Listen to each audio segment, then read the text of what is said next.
Tell me when you get the thing. What's that?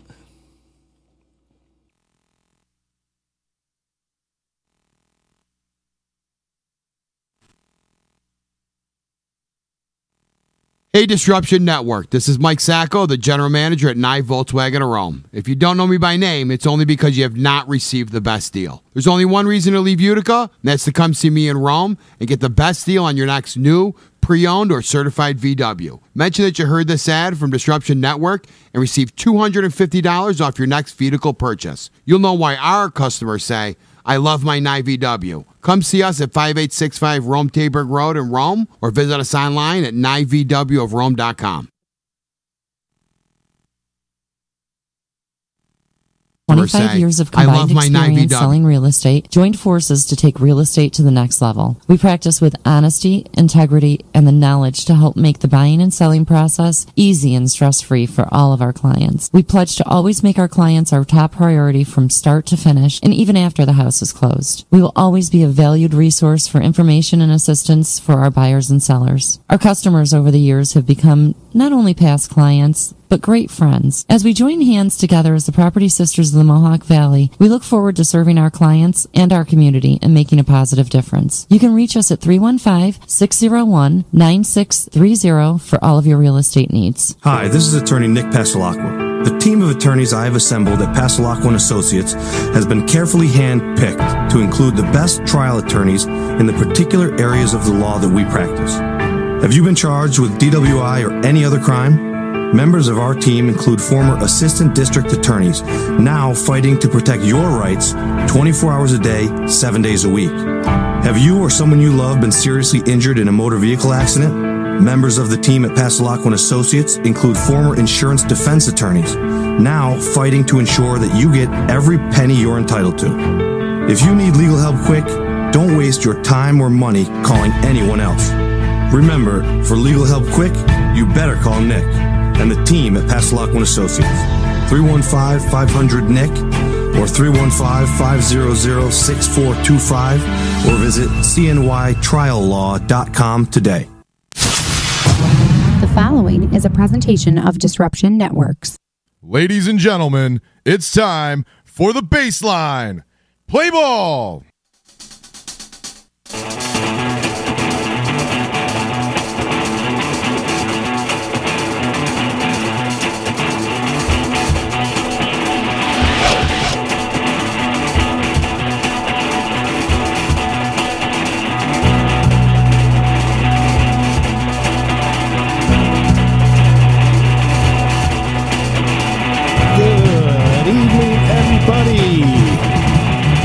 Sunday, August 26th. You're tuned into the Baseline. Here with you always, JP, SPG. What's up, everybody? It's good to be back.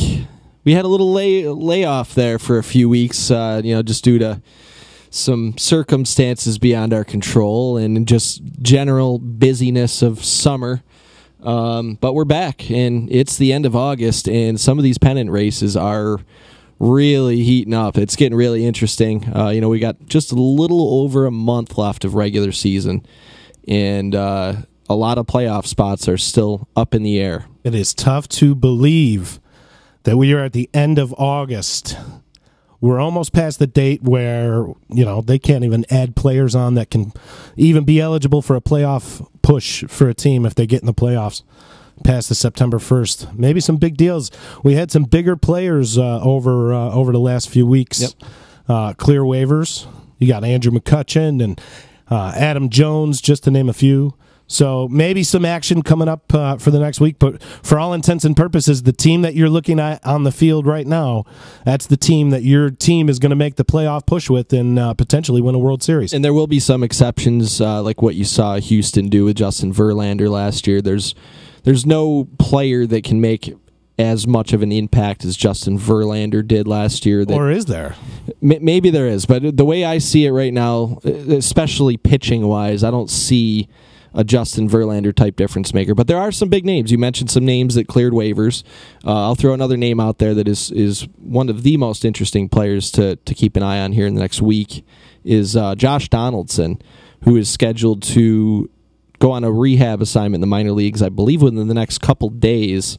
And if he doesn't have any setbacks and he checks out health-wise, you'll definitely see the Blue Jays send him through waivers and try to get a deal done to ship him out while they can.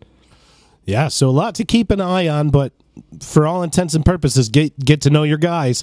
And speaking of getting to know your guys, so much to learn this weekend because this weekend is Players Weekend. Players Weekend. And for you and I, we talked pre-show a little bit about how much we actually enjoy, even both being traditionalists, as you had said. We both, as we ranked, if you happen to check out earlier episodes, we ranked our favorite uniforms of all time, and both of us kept them pretty traditional. Yeah. But this is a great weekend. If you're not familiar with Players Weekend, every year now for the last couple of years, Major League Baseball has allowed the players to express themselves through their cleats and their garb and their bats. Nicknames on the jerseys. And speaking of nicknames, stick around for our 7th inning stretch tonight, and that's what we're going to get to. We're going to give you 2 lists tonight. It's been a couple weeks since we had a show, so we're going to give you 2 lists for the 7th inning stretch. We're going to do all-time nicknames, the all-time best nicknames, and just know it's probably going to be a few more than 7, but all-time best nicknames, and we're going to rank the 7 best players' nicknames from this year for Players Weekend. So some of our favorites, anyway. If you have one on your favorite team and you're tuning in right now, drop a comment, drop a like, give a share. Let's know what everybody thinks about this Players Weekend. Dave's chiming in, and he says, what's worse, the NFL Color Rush unis or the MLB Players Weekend uniforms? The Color Rush uniforms, and I'll tell you why.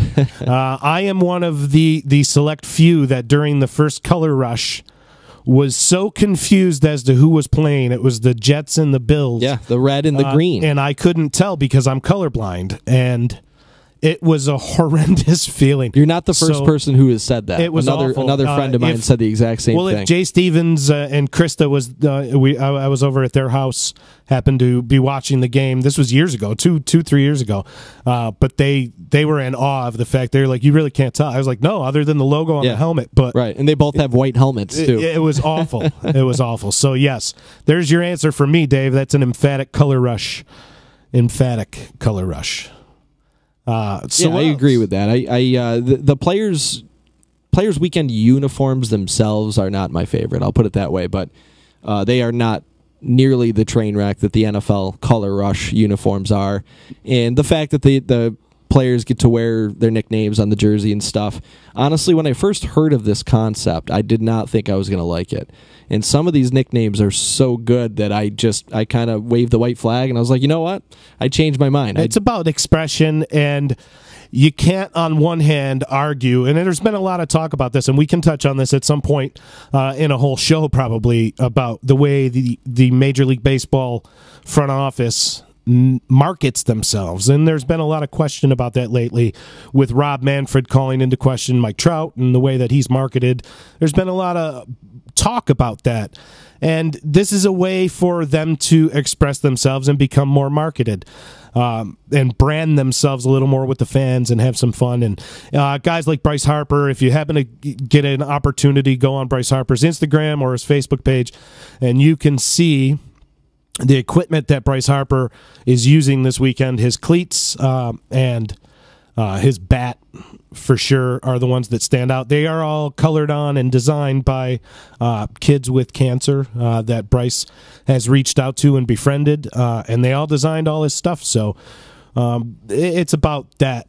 So I like Players Weekend. I'm all for it. Yeah, it's stories like that is, that's what swayed me, is hearing stuff like that, stories like that, and what Mike Trout is wearing on the back of his jersey too. We'll get into that a little bit later on when we do our 7th inning stretch. But things like that are really what kind of drew me into the concept of Players Weekend, and players dedicating their cleats to certain causes or family members or friends. For whatever reason. Or Didi Gregorius on one hand, if you're a Yankee fan out there and you want to get to know a little bit about Didi Gregorius. Didi Gregorius is a really good, he likes to draw. And if you follow him on Instagram or Twitter, he occasionally posts drawings that he does. And he designed his cleats himself. He's got some Simpsons cleats and some other things going on. Really cool stuff. So you get a little glimpse into the player's, persona. And as you said, I believe all of the jerseys are part of a charity anyway, so it's all for a cause. I'm all for it. I'm all for Players Weekend. Me too. Dave chiming in, speaking of Players Weekend, sharing one of his favorite nicknames being worn on the back of a jersey is Not Justin for Shane Bieber. Hey, we might get to that. So we got Joe B and Mark Leo checking in. Thanks, guys. Joe B, the U. That's right, a couple weeks away, not too 1 week away. If you're into the college football season, it's going to kick off next weekend. LSU Miami Hurricanes playing in Dallas next Saturday. So that's my boy. He's a diehard Miami Hurricanes fan, just like me. We talked about the Canes baseball on this show. So Joe B, thanks for tuning in. And Boxburger was pretty cool. Yeah, we're going to get to that too, Leo, for sure. Stick around for that one. Thanks for tuning in, guys. I don't want to get too into this right now because we're going to be covering it in depth later on. But yeah, Boxburger was one that caught my eye for sure. And you'll probably hear us talk about that jersey later on in the show. Yeah. So moving on over, we got this date in baseball history. This day in baseball history. What do you got, buddy? So on August 26th in 2002, Derek Jeter becomes only the third player to score at least 100 runs in his first 7 Major League seasons. And there's only 2 other players in addition to Jeter that have ever accomplished that in the history of Major League Baseball. Is there one sitting behind me? There is. Teddy Ballgame, Ted Williams, and Earl Combs of the New York Yankees. Earl Combs, I never would have got that one. 1925 to 1932. The only 3 big leaguers to ever accomplish that feat. So, Mr. Overrated Jeter is on the same list with 2 other guys, and one of the other guys is Ted Williams? That's right. I see. That's right. I see where that one's going, Mr. Overrated. So that's this date today in baseball history, but you had one that we have to talk about. It was a couple days ago, so it's not on this exact date. It was actually August 24th.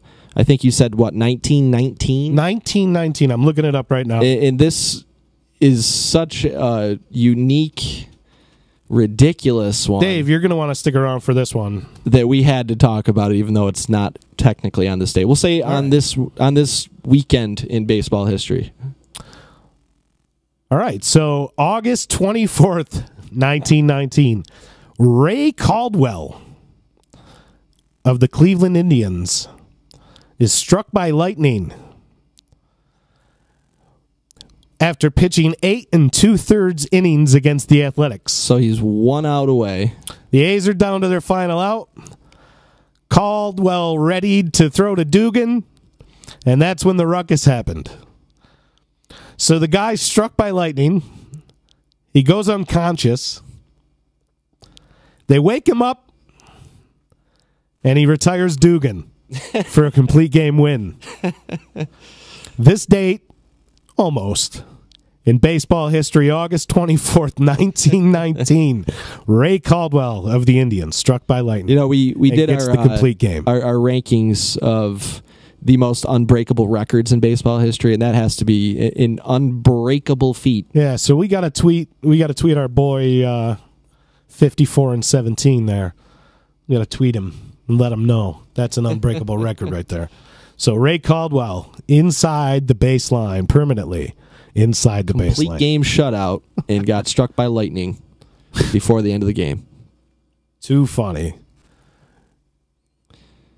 So moving on in some news and notes from around Major League Baseball, outside of Players Weekend, really one team to talk about that's catching my attention over these last 2 weeks, and I think that you're reading my mind through it. Actually, 2 of them. One from each league I'll give you.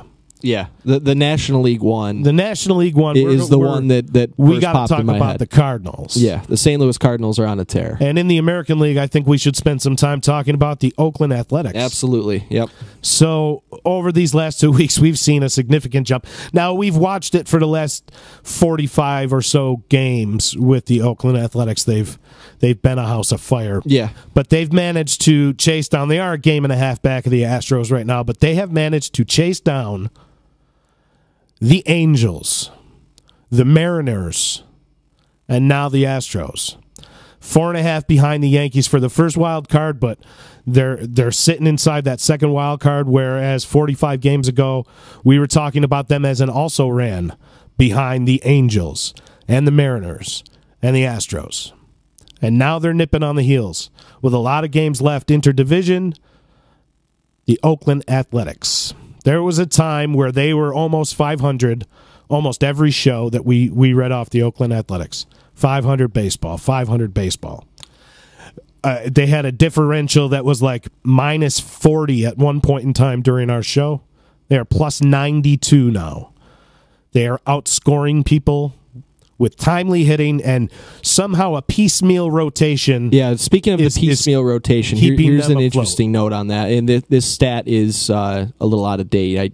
I saw this maybe 3-4 days ago, and I had to take note of it because it was really eye-popping. And it was a tweet by a guy named Andrew Simon on, let's see, I think his handle is @AndrewSimon. But anyway, he says, since July 30th, the fearsome foursome of Edwin Jackson, Trevor Cahill, Mike Fiers, and Brett Anderson has made 15 starts for the Oakland A's. The result, 93 innings pitched, a 1.26 ERA. For those four in their starting rotation. Edwin Jackson, Trevor Cahill, Mike Fiers, and Brett Anderson. So, yeah, piecemeal rotation that is just all of them are pitching like aces right now. It's insane. And Bob Melvin, I tell you, man, he might be the favorite now for the manager of the year. I know Alex Cora. Listen, it's amazing what 4 straight losses will do for you for Alex Cora. You know, almost expected to win, I guess, with that roster and that payroll.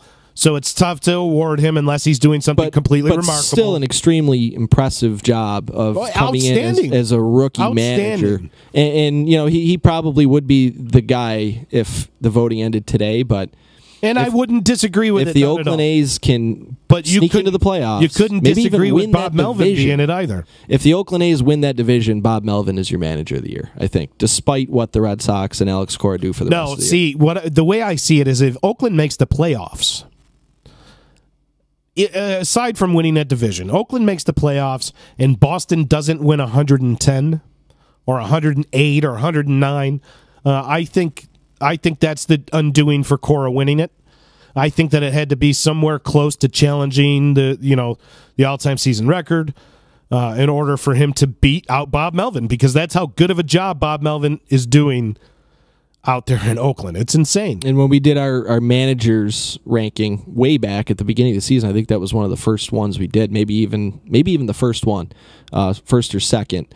But when I was talking about Bob Melvin, one of the points I made was that he just gets the most out of his roster, and he's really good at platooning hitters. I don't know how he's doing it with this pitching staff, but whoever the Oakland A's pitching coach is, that guy deserves a raise or a manager job somewhere to have that pitching staff, that rotation, I should say, because their bullpen is really good. Crazy how well they're performing. It would be Scott Emerson. Well, he's Scott Emerson, 4th season as the A's major league coaching staff, 16th in the A's organization. So he's an organization guy. So these guys have probably been taught the same book all the way up through the organization. Well, not Edwin Jackson, but Fiers. They just got him. The younger guys have probably been taught all the way up through the same fundamentals that this guy teaches if he's been there for 16 years. The A's way or whatever have you. Listen, you can't argue with what he's doing. You're right. You're absolutely right. But I think that if the A's make the playoffs, Bob Melvin's probably going to win AL Manager of the Year. And he should. He should. There's no getting around that. Currently, just to stay in the American League quickly, the Yankees are 6.5 out, and at our last show they were 10. They could get it down to 6 with a win tonight. 5 games in the loss column. I don't know.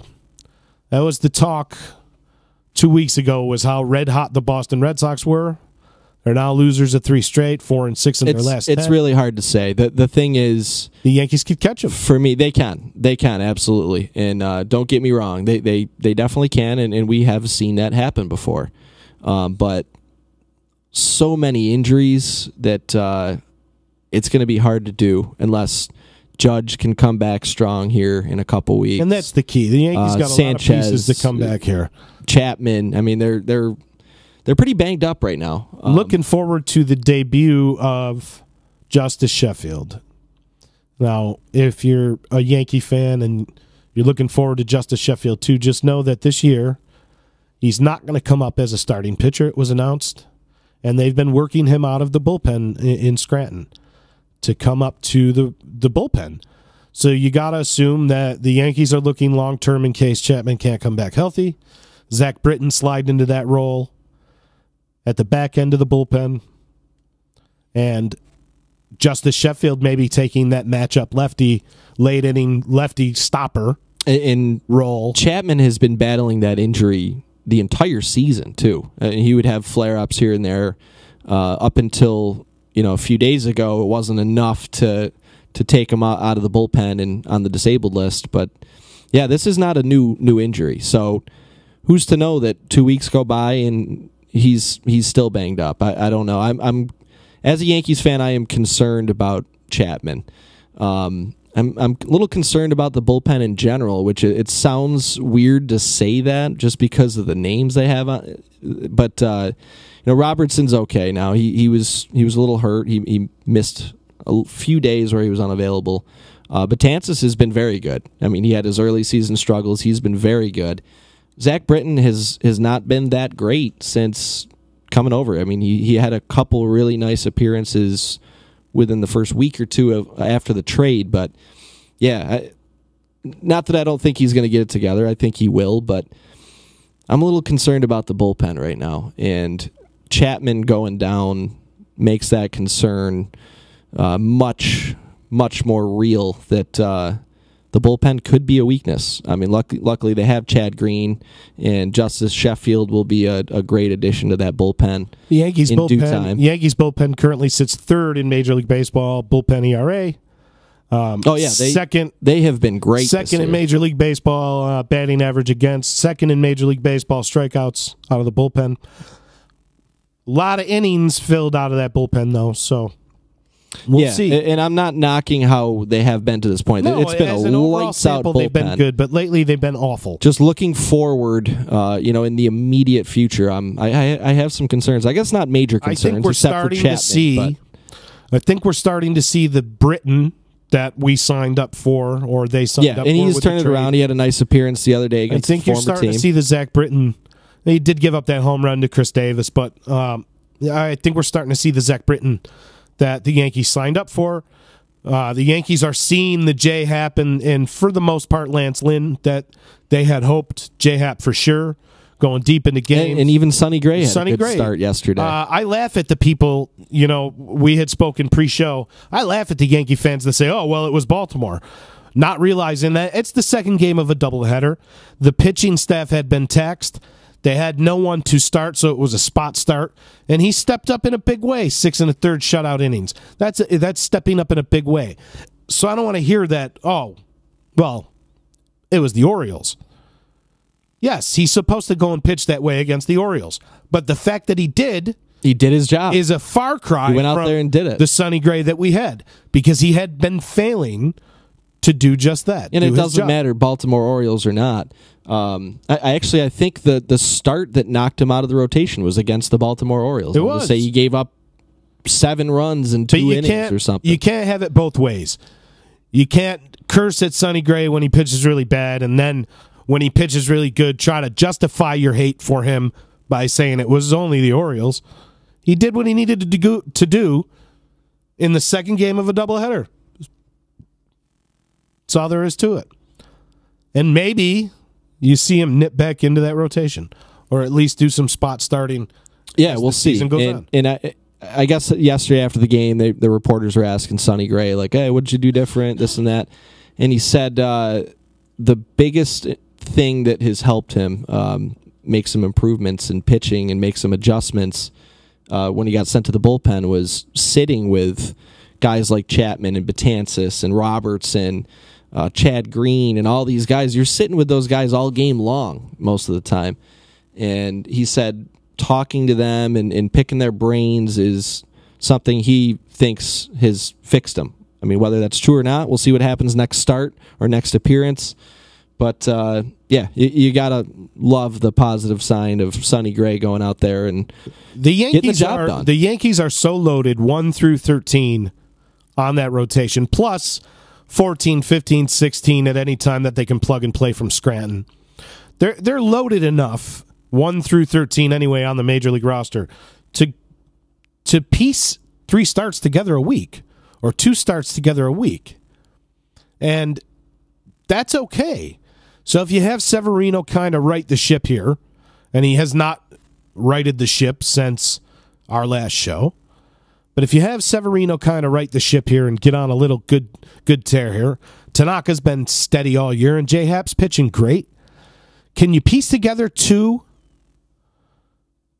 Can you piece together 2 with Lance Lynn and Johnny Lasagna? Yeah. Can you piece together just 2 starts and Sonny Gray? I think that they can. And CC.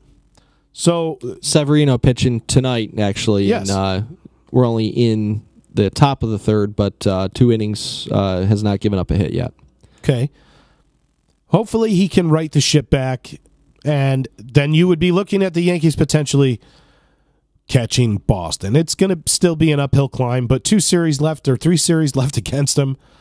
And for all you guys out there, if you're a Yankee fan, even if you're not a Yankee fan, and you watch them frequently and you say to yourself, oh, wow, they need to fire Aaron Boone. His second best record in the game, behind a team that's been the hottest team in Major League Baseball all season long. Second best record in the game, and you want to fire the guy? 4.5 games up into a playoff spot, into hosting that one game, and you want to fire this guy. With Sanchez, Judge, you're missing your Didi, all-star catcher Frazier, for almost the entire season. Aroldis Chapman, Judge, you're missing the runner-up for the MVP last year. Yeah, your starting shortstop, your closer, your all-star closer, all on the DL, and you want to fire Aaron Boone. Give him a chance, folks. You got to give him a chance. So Dave checking in. He has not done anything deserving of getting fired. That's for sure. Dave checking in. Speaking of bullpens, he's an Indians fan. Not so much an Achilles heel lately. We've seen Cody Allen blow it up a little bit still, but not as bad as it was early in the season for the Indians. You're looking at them being really, really good too. The Indians. So the Indians bullpen saga continues. Really? Yeah, that's what Dave put up a post about it and a comment. Oh. In his finest Bane voice, he says, which I'm not even going to attempt to do, to read that through. But the gist of it is we think our bullpen is a problem. Well, the Indians hit another rough patch. And he thought that they had it all figured out till a week ago.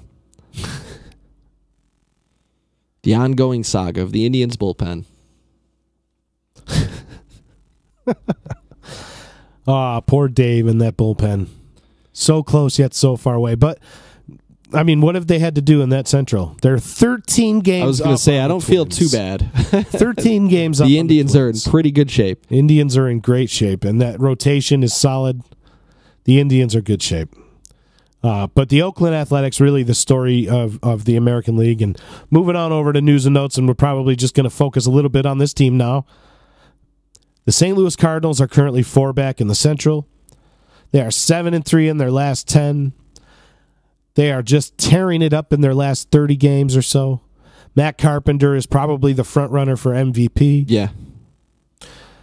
They are currently leading the National League wild card. Matt Carpenter has hit, I think it's 17 home runs since the All-Star break. And when was the All-Star game? Right in the middle of July. So a month and a half, and he's hit 17 home runs. He's on fire. Yeah. On fire. So you're looking at a peculiar situation developing here in the National League. Whereas you have at least 5 teams that are realistically still in the hunt for that wild card. With St. Louis, the Brewers, Colorado, Philadelphia, and L.A.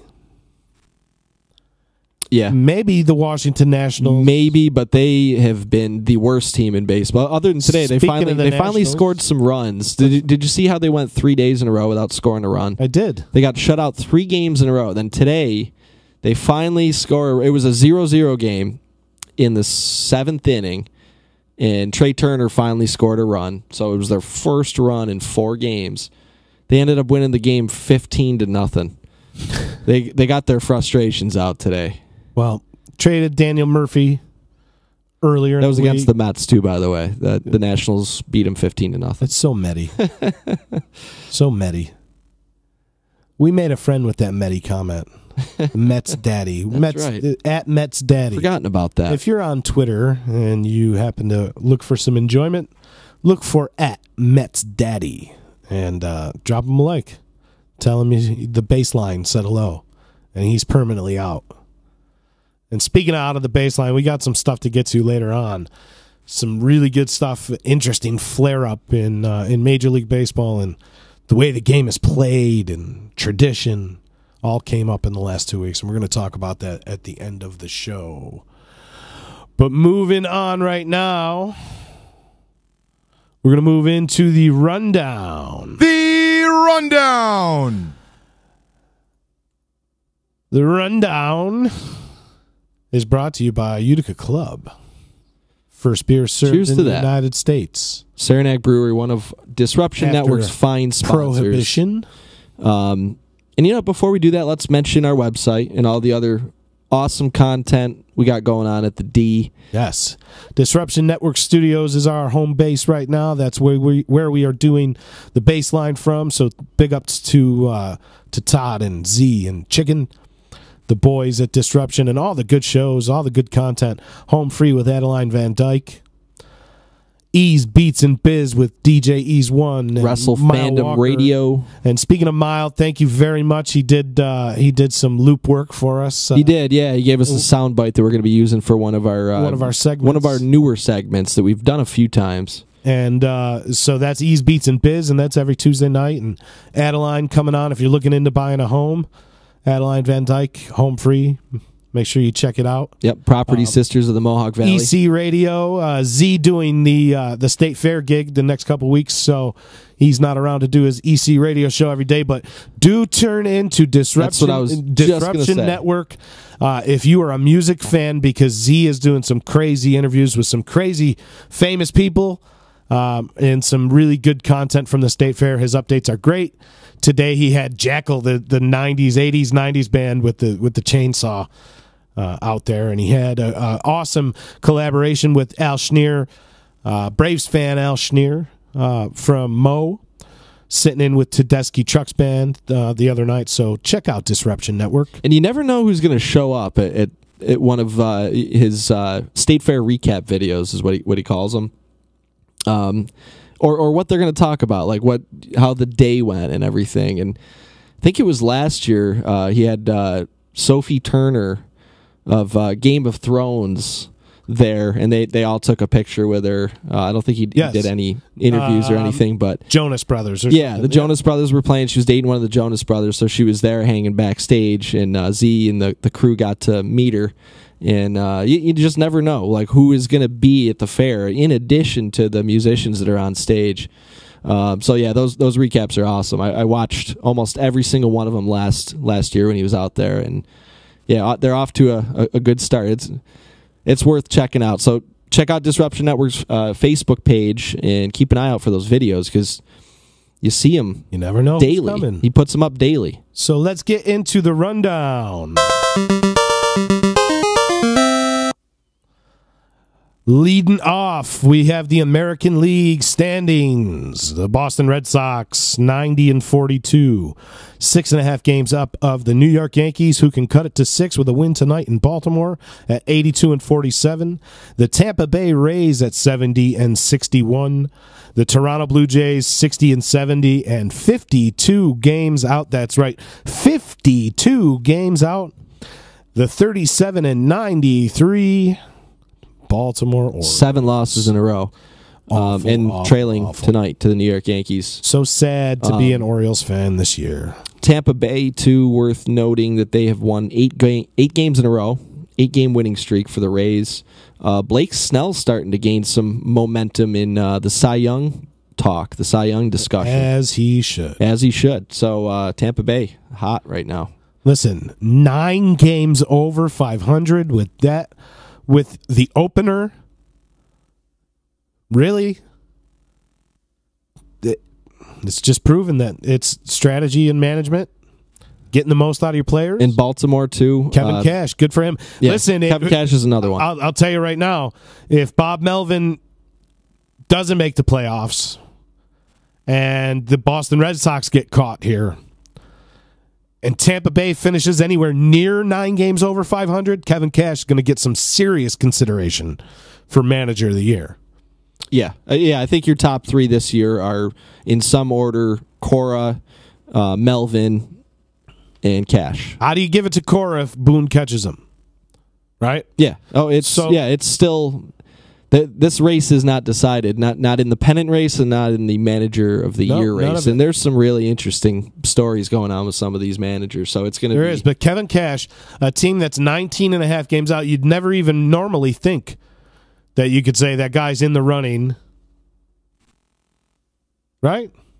Yeah. You'd almost normally think. I expected them to be the worst team in baseball, or the second worst. We were saying at the beginning of the year, the 2 Florida teams, the worst in their respective leagues. That's because they literally waved the white flag in February when they just let Corey Dickerson go, and they traded Longoria in the offseason. Who else did they trade? Alex Cobb, gone. Just crazy. But hey. Yeah, so Tampa is they're 9 games out of the wild card. They're the next team after the Yankees, the A's, the Mariners. But yeah, 9 games above 500. Kudos to Kevin Cash and the Rays. So Baltimore still is terrible as ever. They're 1-9 in their last 10, and we've been wondering if they're going to hit 60 games out of first place. And if Boston That's what we were talking about weeks ago. If Boston hadn't been scuffling a little bit right now, we'd probably be within 3 or 4 games of that in August. And to put that in perspective, in 2003, the Tigers lost 119 games. There were 47 games out of first place that year. Losing 119, there were 47 games. They've already got 93 losses. There's, I believe, 37 team games left. Something to the effect of 37. So maybe they get there. 37. I think they're gonna. I think they get to 120 losses. I think they can get to 120 losses. We'll track their progress. That's tough. Moving on over the next few weeks. Moving on to the Central, we got the Indians at 74-56. The Twins, 13 games back at 61-63. You talk about putting it into cruise control and just going. The Indians. What else do they have to do? Dave, let us know what the Indians got to do to sew it on up. Don't say the easy route of the bullpen. Let us know one thing that they need to do. Check it in, buddy. Off-site stat boy. The Minnesota Twins, the disappointing Minnesota Twins, 61-69. The rebuilding or so Detroit Tigers hanging tough at 53-78. This division is awful. Yeah, it is terrible. Awful. You guys are only 74-56, Dave? This division's awful. Moving on over to the West. We can't even talk about Chicago White Sox are getting pretty close to passing the Tigers for third place. Well, you know what? And kudos to the White Sox. That's the only reason why I did want to bring them up is because they have won 3 games in a row. They brought up Michael Kopech, who's been pitching good. It's not time for the White Sox to be a winner yet, and it probably won't be next year. No, they're the only truly rebuilding team. Yeah, but their future is very bright. In that list, Chicago White Sox will be a playoff team within the next 3-4 years. I agree. But looking at it, Detroit hasn't started yet. They haven't started the rebuild. They still have some players there that need to go. The Royals, I guess, have kind of started their rebuild, but a little bit later than the White Sox. White Sox got a really young roster right now, and they're winning ball games. So kudos to the White Sox.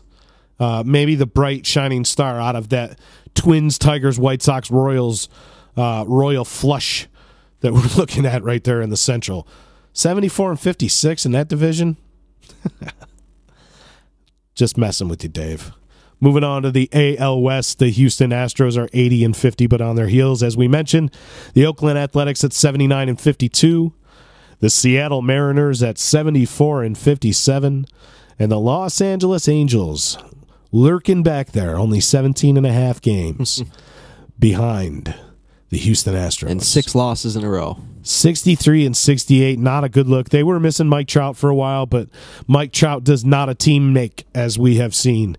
A little flare-up with some benches clearing and some guys getting thrown at the other night. But that's about the most excitement out there in Anaheim. And the Texas Rangers, the also-rans in that division, 58-74. 5-5 in their last 10.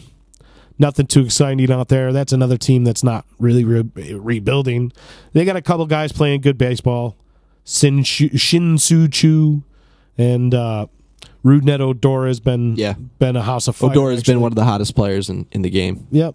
So some bright spots out there from the basement of the West, but that's probably the most interesting division going forward. If the Yankees can make a push in the East, that'll obviously catch everyone's attention. But yeah, the NL West and the AL West are very interesting divisions, I will say. Yeah. Right now, and even the NL Central. Well, the whole NL as a whole is going to be pretty jam packed for a while. All of these scenarios are going to have to play out. The divisions are going to have to play out before the wild cards do. It's going to be exciting over in the National League. And speaking of the National League, why don't you run us down? In the NL East, the Atlanta Braves are in first at 73-57. They've been kind of holding steady. They're only 5-5 in their last 10. But Philadelphia right behind them. 3 games back is only 4-6 in the last 10. So the Braves have gained a game on the Philadelphia Phillies in the last 10 games. Washington, things kind of fell apart there. They traded Murphy. They traded Adams. They kind of waved the flag, I think, a little bit there. I mean, it's the door isn't closed for sure. The door is still open for a last-minute surge, but it doesn't really look like that's going to happen, especially the way that they have been playing the last few days up until today. I mentioned that they hadn't scored a run in 3 games, and they got their frustrations out on the Mets today with a 15-0 win. But, they're really going to have to turn it around pretty quick here. And in time, if it hasn't run out already, it will be very soon for the Washington Nationals. 8.5 games behind the Atlanta Braves. The New York Mets, 15 games back, and the Miami Marlins, 21 games back at 53-79. The Central has gotten really interesting. The Cardinals, we've mentioned them. They're surging right now, too. The Chicago Cubs still in first place at 76-53. They're hot right now. They've won 5 in a row. The Cardinals, only 4 games behind them right now, and Matt Carpenter is having an MVP caliber season, and really just an amazing second half of the season so far. I don't know if you follow Matt Carpenter on Twitter. If you've seen, he's superstitious. He makes salsa, and he credits this second half surge on the salsa he makes, and he brings it into the clubhouse. And everybody eats the salsa, and all of a sudden the team is just on fire. And he credits the salsa for that. So, yeah, Matt Carpenter's salsa seems to be the magic sauce for the St. Louis Cardinals because they are right there in that division and right in the thick of the wild card race right now. Milwaukee's right there still. They're 73-59. You got to wonder if they're regretting not pulling the trigger on some pitching at the deadline. Corey Knebel, their closer, was demoted to the minor leagues, and you might hear Corey Knebel's name later on. A little teaser for a segment that we'll do later. Just a little side note, a little, pretty worth mentioning that pretty much goes overlooked right now because it's right in the heartland and not an oft-covered team. But the St. Louis Cardinals fired their manager. Yeah. Midstream here. Yeah. And now they're playing tremendously awesome baseball under Mike Schilt. Yeah, how about that? So maybe they just needed a shakeup. Who knows? Yeah, I mean, there was a lot of turmoil there, and Matheny was the fall guy for it, and I guess that was the easy solution is you take him out of the mix instead of, multiple players that supposedly were having problems with him in the clubhouse and behind the scenes. Dexter Fowler comes to mind. You have to wonder if, there really was more going on behind the scenes there, and Matheny's gone, and everybody, the weight is lifted off their back, and they're able to focus on baseball again instead of just tension in the clubhouse. So 37 games, Mike Schilt's been the manager, 25-12. Wow. Over the last 37 games. So awesome job. Really worth shouting out to Mike Schilt there for the job that he's done after Matheny's been gone.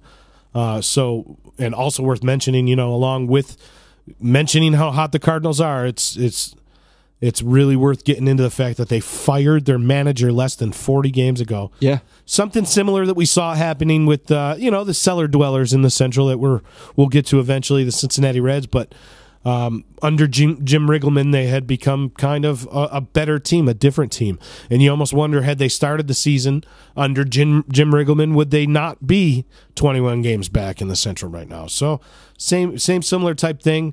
St. Louis just wasn't that far out of it when Matheny got fired. But amazing. And like you said, there's got to be something else going on there with Matheny. Yeah, there had to have been. But yeah, St. Louis Cardinals, definitely a team to keep an eye on. Milwaukee's right there, 4.5 back. Pittsburgh, after their surge and they acquired Chris Archer at the deadline, they took a nosedive, and their nosedive coincides with Chris Archer himself. He's been abysmal since he's come over. Didn't last past the 5th inning in multiple starts today, no exception. 6 earned, I believe, in 5 innings pitched today. Not a good look for Chris Archer going forward. They thought that it was a smart move, and still may pan out to be a smart move. In the long run, it may be. They didn't pay so much of a price in their own eyes, Austin Meadows being a coveted prospect for them, but in their own eyes, that was worth doing for them. So maybe with the year of control, they can turn Chris Archer into what Chris Archer is supposed to be. But right now, they've cooled off, and Chris Archer has kind of transitioned from being cool in the AL to being cool in the NL. Yep, 3 games under 500 and 13 behind the Cubs. Really worth echoing on what you just said a few minutes ago. You alluded to the fact that Corey Knebel, down to AAA, crazy. Yeah, he was one of the best closers in the game last year. Unhittable, explosive breaking stuff, electric fastball. That bullpen is, not to say that Corey Knebel, all-star Corey Knebel, isn't a huge loss, because it is, but the way Corey Knebel was pitching, that bullpen's not going to miss him. That bullpen is solid. It's a really deep bullpen. It's not the Brewers' issue. Hader, Jeremy Jeffress, and Joakim Soria now is back there just with came off a lot of closing experience in and of his own right. So that bullpen is not going to miss the performances. It misses its all-star Corey Knebel, for sure. We can't discount that. But yeah, that's a huge loss to have a closer like that just dropped off a cliff. But that being said, they're not going to miss the performances that he was giving. Right. They have the guys to be able to take that hit, but still, that's an asset to have that they're not going to have. So, you know what the Brewers said to Corey Knebel? You're out! They threw him out. That's right. He's riding the bus now. Riding the bus. He's in the bus leagues. $650 a day per diem. Riding the bus like Johnny Field. Corey Knebel. And that's got to really suck if you're Corey Kniebel and I wonder if he's still under control. I don't even know how old he is, but I wonder if he's still under control and he's really making that $17.50 an hour right now in the bussers. I'm pretty sure that's not how it works, but damn. My Uncle Jeff, Yoshi checking in, my boy, checking in, saying hi. Great show, nephew. Thanks, buddy. Appreciate it. You're my boy, Blue. Big time Yankee fan, my uncle. Big time Yankee fan. Knows the game backwards and forwards. It's where I came from. My dad, my uncle, all my dad's friends. That's how we learned, and that's why I'm sitting here in front of you. So, what's up, Unc? Speaking of the Yankees, a quick update on the game. They are up 4-0. It's the bottom of the third, but the Orioles have the bases loaded with 2 outs. Well, that's not cool. And let's see. They're out of the inning. I didn't see what happened, but heading to the top of the 4th. Well, you gotta like that they're up 4-0, but hopefully they can worm their way out without giving up a run here. So yeah, that's the rundown of the standings here. We're gonna move on over here to. Oh, we didn't do. We got to do the NL West. Screw the NL West. The NL West. Forget it. Right from the beginning, you said the NL West was your favorite division. I think, did you? Absolutely. So we can't forget about the NL West. No, I'm only fooling. I'm just trying to play off the fact that I forgot about the NL West. So yeah, moving on to the West. We meant to do that. The Diamondbacks. Yeah, Diamondbacks. They're a game up on the Rockies, who are a game and a half up on the Dodgers. Yep. Yeah, it's a close division. Close division. So like we said, the Giants kind of have dropped out of the race. They're 8 games under, or 8 games back right now, and 3 games under 500. It's surprising that some of those guys under big contracts aren't going to be moving in the next couple of days. Those top 3 teams, Arizona's been playing pretty good ball. The Rockies are on fire. Wade Davis seems to have figured it out again. He's pitching okay. Well, he's a pro. He is. He's been around for a long time. So you never know when there's some health issue behind it, but he seems to be okay. In Wade Davis kind of correcting it, more so than I had my faith in the Rockies as a team hanging around as long as they have. And if you had told me a month ago or 2 months ago, and it's been highly contested all year, we've been talking about the NL West all year. I thought that it was going to be like this. I thought the Giants would be better, and I thought that the Dodgers would be leading this division. Yeah.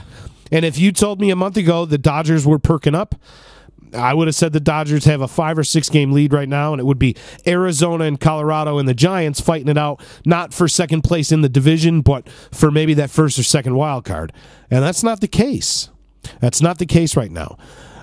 Yes, they're all in wild card contention, but they're all fighting it out for the top of that division with Arizona. Arizona 7-3 in their last 10 to stick up there at the top. Also 7-3 in their last 10 as the Rockies. Dodgers are 6-4, and the Dodgers are 6-4. They're all playing pretty good right now. Roster wise, you look at all 3 of them, and they're all pretty damn good rosters. Yeah, right there.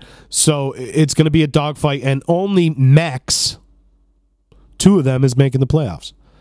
The way that I'm looking at it right now, with the Cardinals, the Brewers, and the Phillies and the Braves.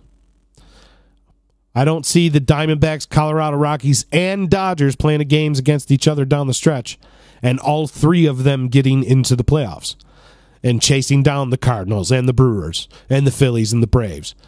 I don't see that happening. No, I think 2 of them at the most. At the most, you're looking at 2 of those. So it's win or go home in that NL West right now. So it has not disappointed at all from our predictions from our very first show. I've been saying that NL West is going to end up being the best division in baseball. Yeah. There's nobody really running away with it, because I thought the Dodgers would have been a 95 to 100 win team. And they're not pacing that way. So there's some good divisions too. It's the NL Central's good. This is the NL West. Obviously, we're talking about that. The NL East we thought was going to be good, maybe in the end of May, because we kind of assumed the Nationals would turn it around, and then the Philadelphia Phillies and the Atlanta Braves were having their surprise seasons. So you've got 2 good teams in that division, and then the AL East, you have the Yankees and Red Sox, but with all due respect to the Tampa Bay Rays, the bottom part of that division is yeah, it's lackluster. We know the AL Central's not in the conversation, and then the NL West or AL West could be in that conversation too. Yeah, but I don't like the way that the Angels kind of fell off. Yeah, but you have three. You have three really good teams. You definitely do. I totally agree with that. But right now, the NL West not disappointing. The AL or the NL East, if Washington had hung around a little more, a little longer, you got three pretty good teams. The Atlanta Braves, worthy of mention, 3 games up in that division, and look like the far and away clear favorites right now to win that division a year ahead of time. At least a year ahead of time. Good on ya, Atlanta Braves, 73-57 sitting out there. But back to the West, it's tight, and I like it. And I think that the Giants are going to be major factors in the next few days with some of their pieces possibly being it's going to be a Verlander type. It's going to be a fun month or so. And the Padres are coming, folks. That's all I got to say about the NL West. You tune in for next year's show, and it's going to be a whole different take on the San Diego Padres. Mark my words. You'll be talking in the next 2 seasons. We're going to be talking about the Padres and the White Sox. I was going to say they're kind of the NL counterpart to the Chicago White Sox as far as teams that are just on the verge. You know, maybe not immediately, maybe not next year, but on the verge within the next 2-3 years. Padres and the White Sox. 3-4 years. You'll see them be perennial playoff teams if even half of these guys prospect wise pan out and stay. You got to lock up your guys a la the Cubs. You got to lock them up before they're even eligible for arbitration. Lock them up long term. The Phillies took a gamble on that with Scott Kingery. Scott Kingery will develop into a solid major leaguer. It will happen. Yeah, right? He's shown some flashes. Exactly. So Scott Kingery is going to develop, and he's going to be worth what they got him at this market rate, when his market value is so much more in 4 or 5 years, and they have another 3 years of control on him after that. So you're gonna see these teams have to do that. The White Sox are in a bit better predicament money wise or market wise than the Padres are. So they're probably going to be in a better position threshold wise to be able to spend some money to keep these guys. But the Padres are going to probably have like 2 shots at it, like the Royals did.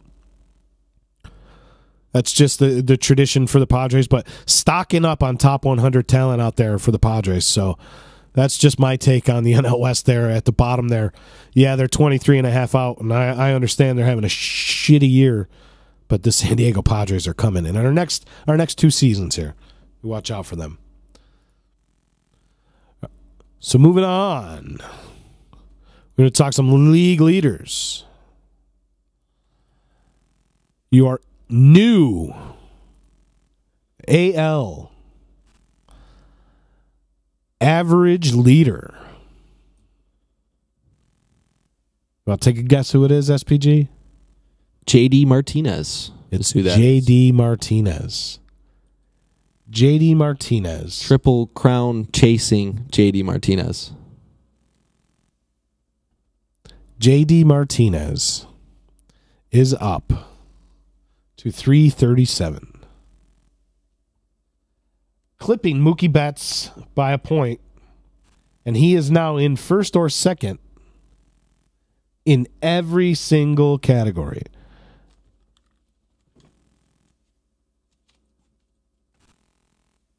Hold on one moment. I got to get my computer back up here.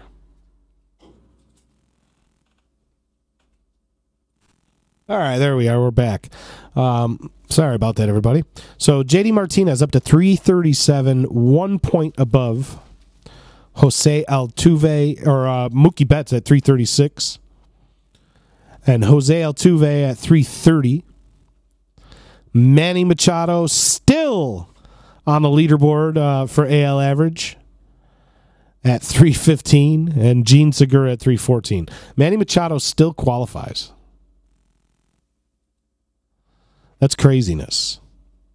So that's your AL average leaders. JD Martinez, Mookie Betts, 1 point away from each other, but he has managed to clip him and move into first. Your AL or your NL batting average leaders a little bit lower than the AL SPG. Just a little bit.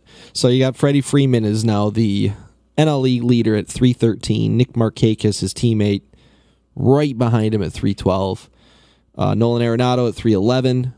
Christian Yelich, who is having himself quietly an MVP type season. And Ben Zobrist, actually. Veteran Ben Zobrist there at 308, fifth in the NL. 308 for Ben Zobrist. Making the board in the NL average department. Pretty cool to see Nick Markakis up there. We were talking off camera a few minutes ago, and again, pardon the little interruption that I just had. I clicked the wrong button, and it happens. Anyway, what we were talking about off camera a little bit ago was, although they're not going to win it, there's a few guys for AL and NL MVP that are worthy of mentioning, are going to get some votes. Nick Markakis is one guy that comes to mind. Christian Yelich, another one. Lorenzo Cain. Lorenzo Cain. Chris Davis over in the American League. Oakland A's Chris Davis. Yes, Chris Davis, Crush Davis. Chris Davis with the K, not the Chris Davis that does K. You're segueing over into your AL home run leaders. Chris Davis with a K, Crush Davis with 39, JD Martinez with 38. It's going to be so interesting to see if JD Martinez can keep this up here, and possibly we might see another Triple Crown winner. How's that signing for Boston looking now? Yeah, I mean, what a pickup. Jose Ramirez with 37, just continuing to play at an awesome level. Joey Gallo, the true two-outcome player anyway, with 34. And Giancarlo Stanton, red hot. Giancarlo Stanton. Yeah, he's kind of flying under the radar right now, how good he has been.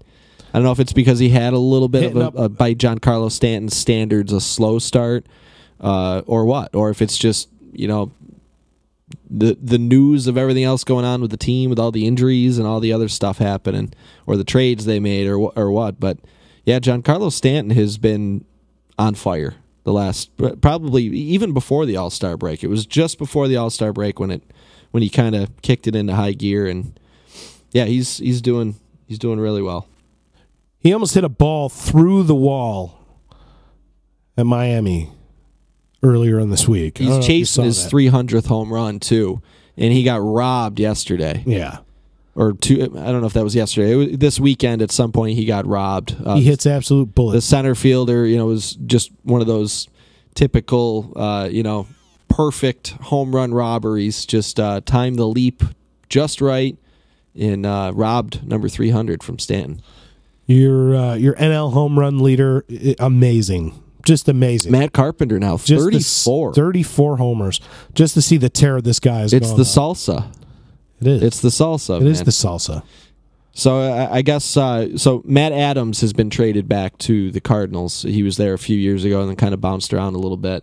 Atlanta in Washington, and former teammate as of a couple weeks ago at the time of Matt Carpenter.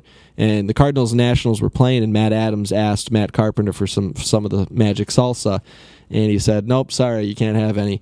And the Cardinals went out and reacquired Matt Adams a few days ago, and he put a tweet out that said that he's more than welcome to have as much salsa. He can bathe in the salsa if he wants to now that he's back in St. Louis. So Matt Carpenter, 34 home runs, certainly in the MVP conversation, especially with this surge that the St. Louis Cardinals. Got to be the leader now. Yeah, leader in the clubhouse, Matt Carpenter. Yeah, I even 2 months ago, I never would have expected that we would be saying that this season. He was batting something in the neighborhood of 140, 150 in the middle of May, and he has just completely turned it around. Leading the NL in home runs with 34. Number 2, Nolan Arenado, certainly also in the MVP conversation there. Bryce Harper with 30. You have to wonder if he is playing out his final days in Washington or what's going to happen there with his future as a National. Gone. Paul Goldschmidt, 30 home runs. Imagine if he didn't stink for a third of the season. Yeah. Goldschmidt, yep. Might He's another 40, one. Carpenter and home runs by Goldschmidt. now. And then Max Muncy with 30, 5th in the NL. Yeah, moving on over to the AL, your RBI leader, JD Martinez at the top of another list with 110. He's 7 clear of Crush Davis. So Crush Davis and JD Martinez, 1-2 each in home runs and RBIs, so should both be mentioned kind of equally in that AL MVP race, along with Mookie Betts and Jose Ramirez. The number 3 ranked player is also the same on the AL home runs and RBI Absolutely, list. yeah, the Jose Ramirez. The top 3 are all the same guys. 91 for Jose Ramirez, good for third. Edwin Encarnacion with 87.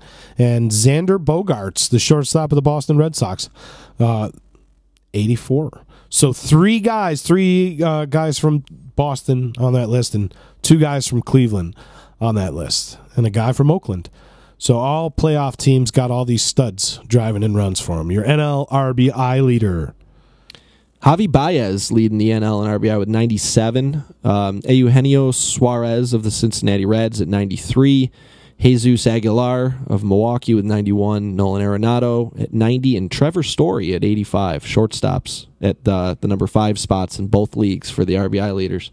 Your AL wins leader over to the pitchers. The Klubot tried to become the major's first 17-game winner and failed, but still sitting there at 16 wins, tied with 2 guys, Luis Severino and Blake Snell. The guy pitching the best right now out of those 3 guys, Blake Snell. Yeah, absolutely. Zilla is his nickname. That's what he's wearing on the back of his jersey. Rick Porcello and Carlos Cookie Carrasco with 15 each to round out the top 5 in the AL wins leaders. Over in the NL, no surprise at the top of the list, Max Scherzer. He's been pretty much in the lead for wins by a pitcher in the NL almost the entire season. He's got 16. Aaron Nola of the Philadelphia Phillies with 15. John Lester, 14. Zach Greinke and Miles Mikolas at 13 apiece. The mustache, Miles Mikolas. That's all I can think of is the mustache. He looks like Dirk Diggler. Like straight out of 70s porn. Miles Mikolas. Your AL earned run average leader is on the DL currently. Chris Sale from Boston, 1.97 ERA. Under a deuce for the year in the AL East. That's tough to do. Blake Snell's almost doing it too.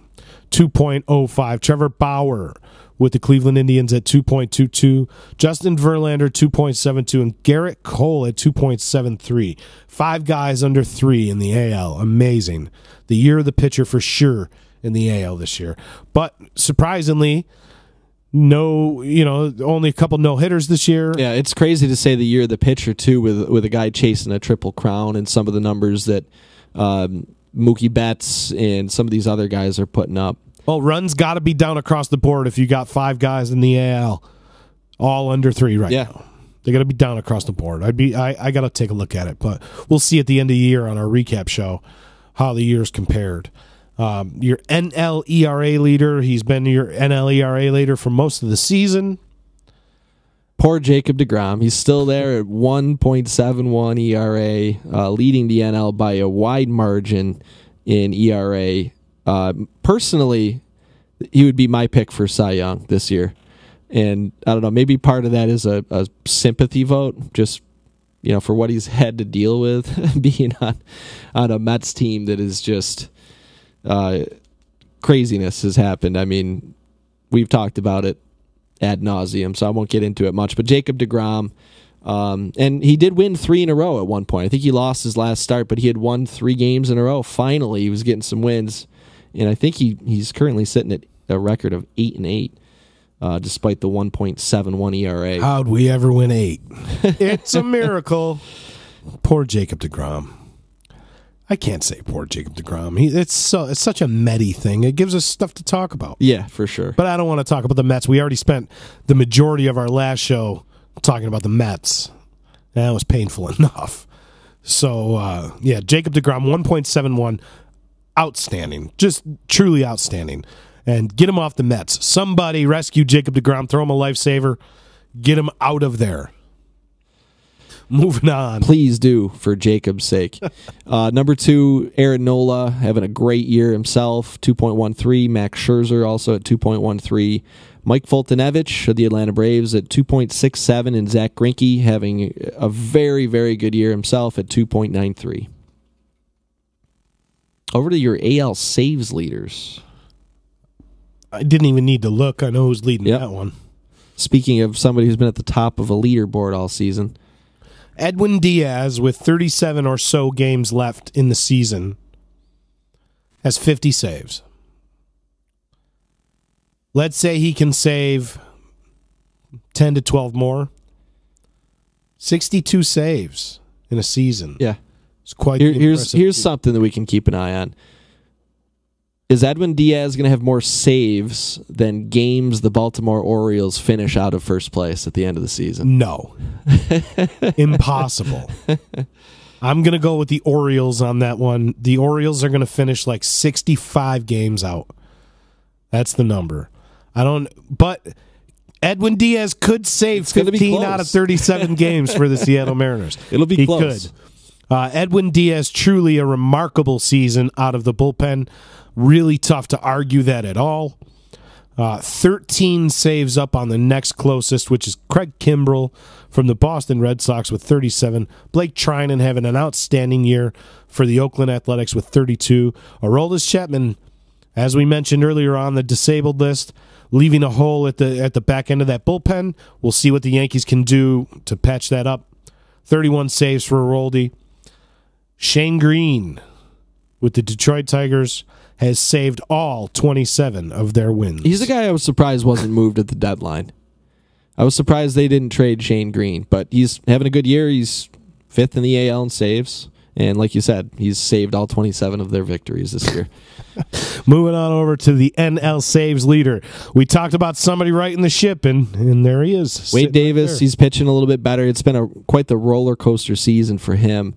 At times, seemingly on the edge of getting removed from the closer's role, and then he gets it together, and he's been pitching better lately. He's still on top of the leaderboard for saves in the NL with 35 for a good Colorado Rockies team. So could see a good amount of saves for him if he continues to pitch well and doesn't fall into whatever was causing that rough patch for him. Kenley Jansen, he's going through a little rough patch. I don't know if you saw, he gave up home runs in 3 consecutive appearances, and I want to say that was something that he had never happened to him in his entire career. He went out with the irregular heartbeat. Yep. And Scott Alexander et al. Didn't really cover, the Jansen-esque expectations that the Dodgers sit within that bullpen back. Yeah, I don't think they even really had many save opportunities while he was out. There was a few of them. A few, and they were not pretty. Weren't pretty. So that's a big piece for them at the back end of that bullpen, Kenley Jansen. And no, I don't think he gave up 2 home runs all last year. Probably not. Number 3.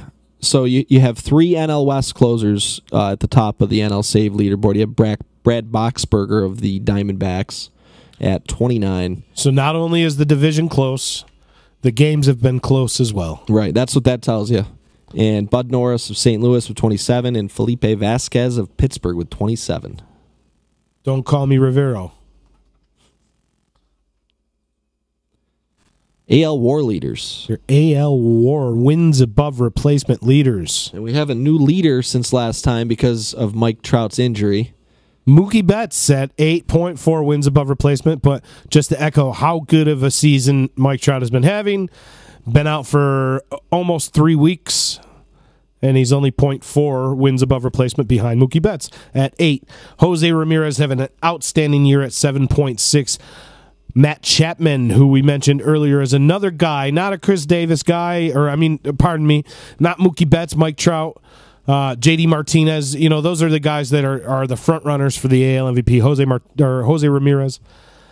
But Matt Chapman, that's one of those guys that deserves mentioning. Maybe one of the best. Well, not maybe. There's no maybes about it. He is one of the best defensive players in the game. Absolutely. And that goes to show you how important defensive metrics are into WAR calculations. Because JD Martinez here, I'm sorry. Yeah, exactly. JD Martinez is not even in your top 5. I don't know what his WAR is this season. I can look it up, but that shows you that a guy like Matt Chapman is sitting there at 7.2 wins above replacement, which is probably 3 wins or 3 full wins above where JD. I don't have it in front of me either, but he's probably in the 4 range somewhere without playing defense. Let's see, he's at 5.9. Okay, so I mean that's almost 2 full wins above JD Martinez in terms of value to his team that Matt Chapman brings every day by playing the field the way that he does. It's funny that you were going on the JD Martinez path. Because that's exactly what I thought of. That's the obvious thing that stands out when you're going down the leaderboard, and JD Martinez is he's on every leaderboard, 1 or 2 in every key stat, and then you don't see him on the WAR leaderboard is because defensive metrics are accounted into that, and you get an elite player like Matt Chapman, and what he does for you on the field, that's not going to stand out in a fantasy baseball type of way or on the highlights most of the time. That's important stuff for winning games. And for sure. Rightfully so. It's included in that stat. For sure. Closing out the top 5 is another Cleveland Indian at 6.8 wins above replacement. For a shortstop, listen, that's an amazing, that's an all-time season at 6.8 wins above replacement for Francisco Lindor, having an outstanding season, as are the Cleveland Indians, who are just sitting there in cruise control. The NL WAR leader, he's been up there all year long. All year long. Quiet. Lorenzo Cain. Low Cain. And he did miss some time with injury, too. I mean, it wasn't an extended period of time, but you figured that'd be even higher if he wasn't out for a couple weeks. 5.7 WAR leading the NL. Freddie Freeman, 5.5. Javi Baez, another guy. Speaking of MVP, you could even throw Javi Baez in the discussion. Everybody is. 5.4, Nolan Arenado, 5.2, and Matt Carpenter at 4.9. So that's your rundown.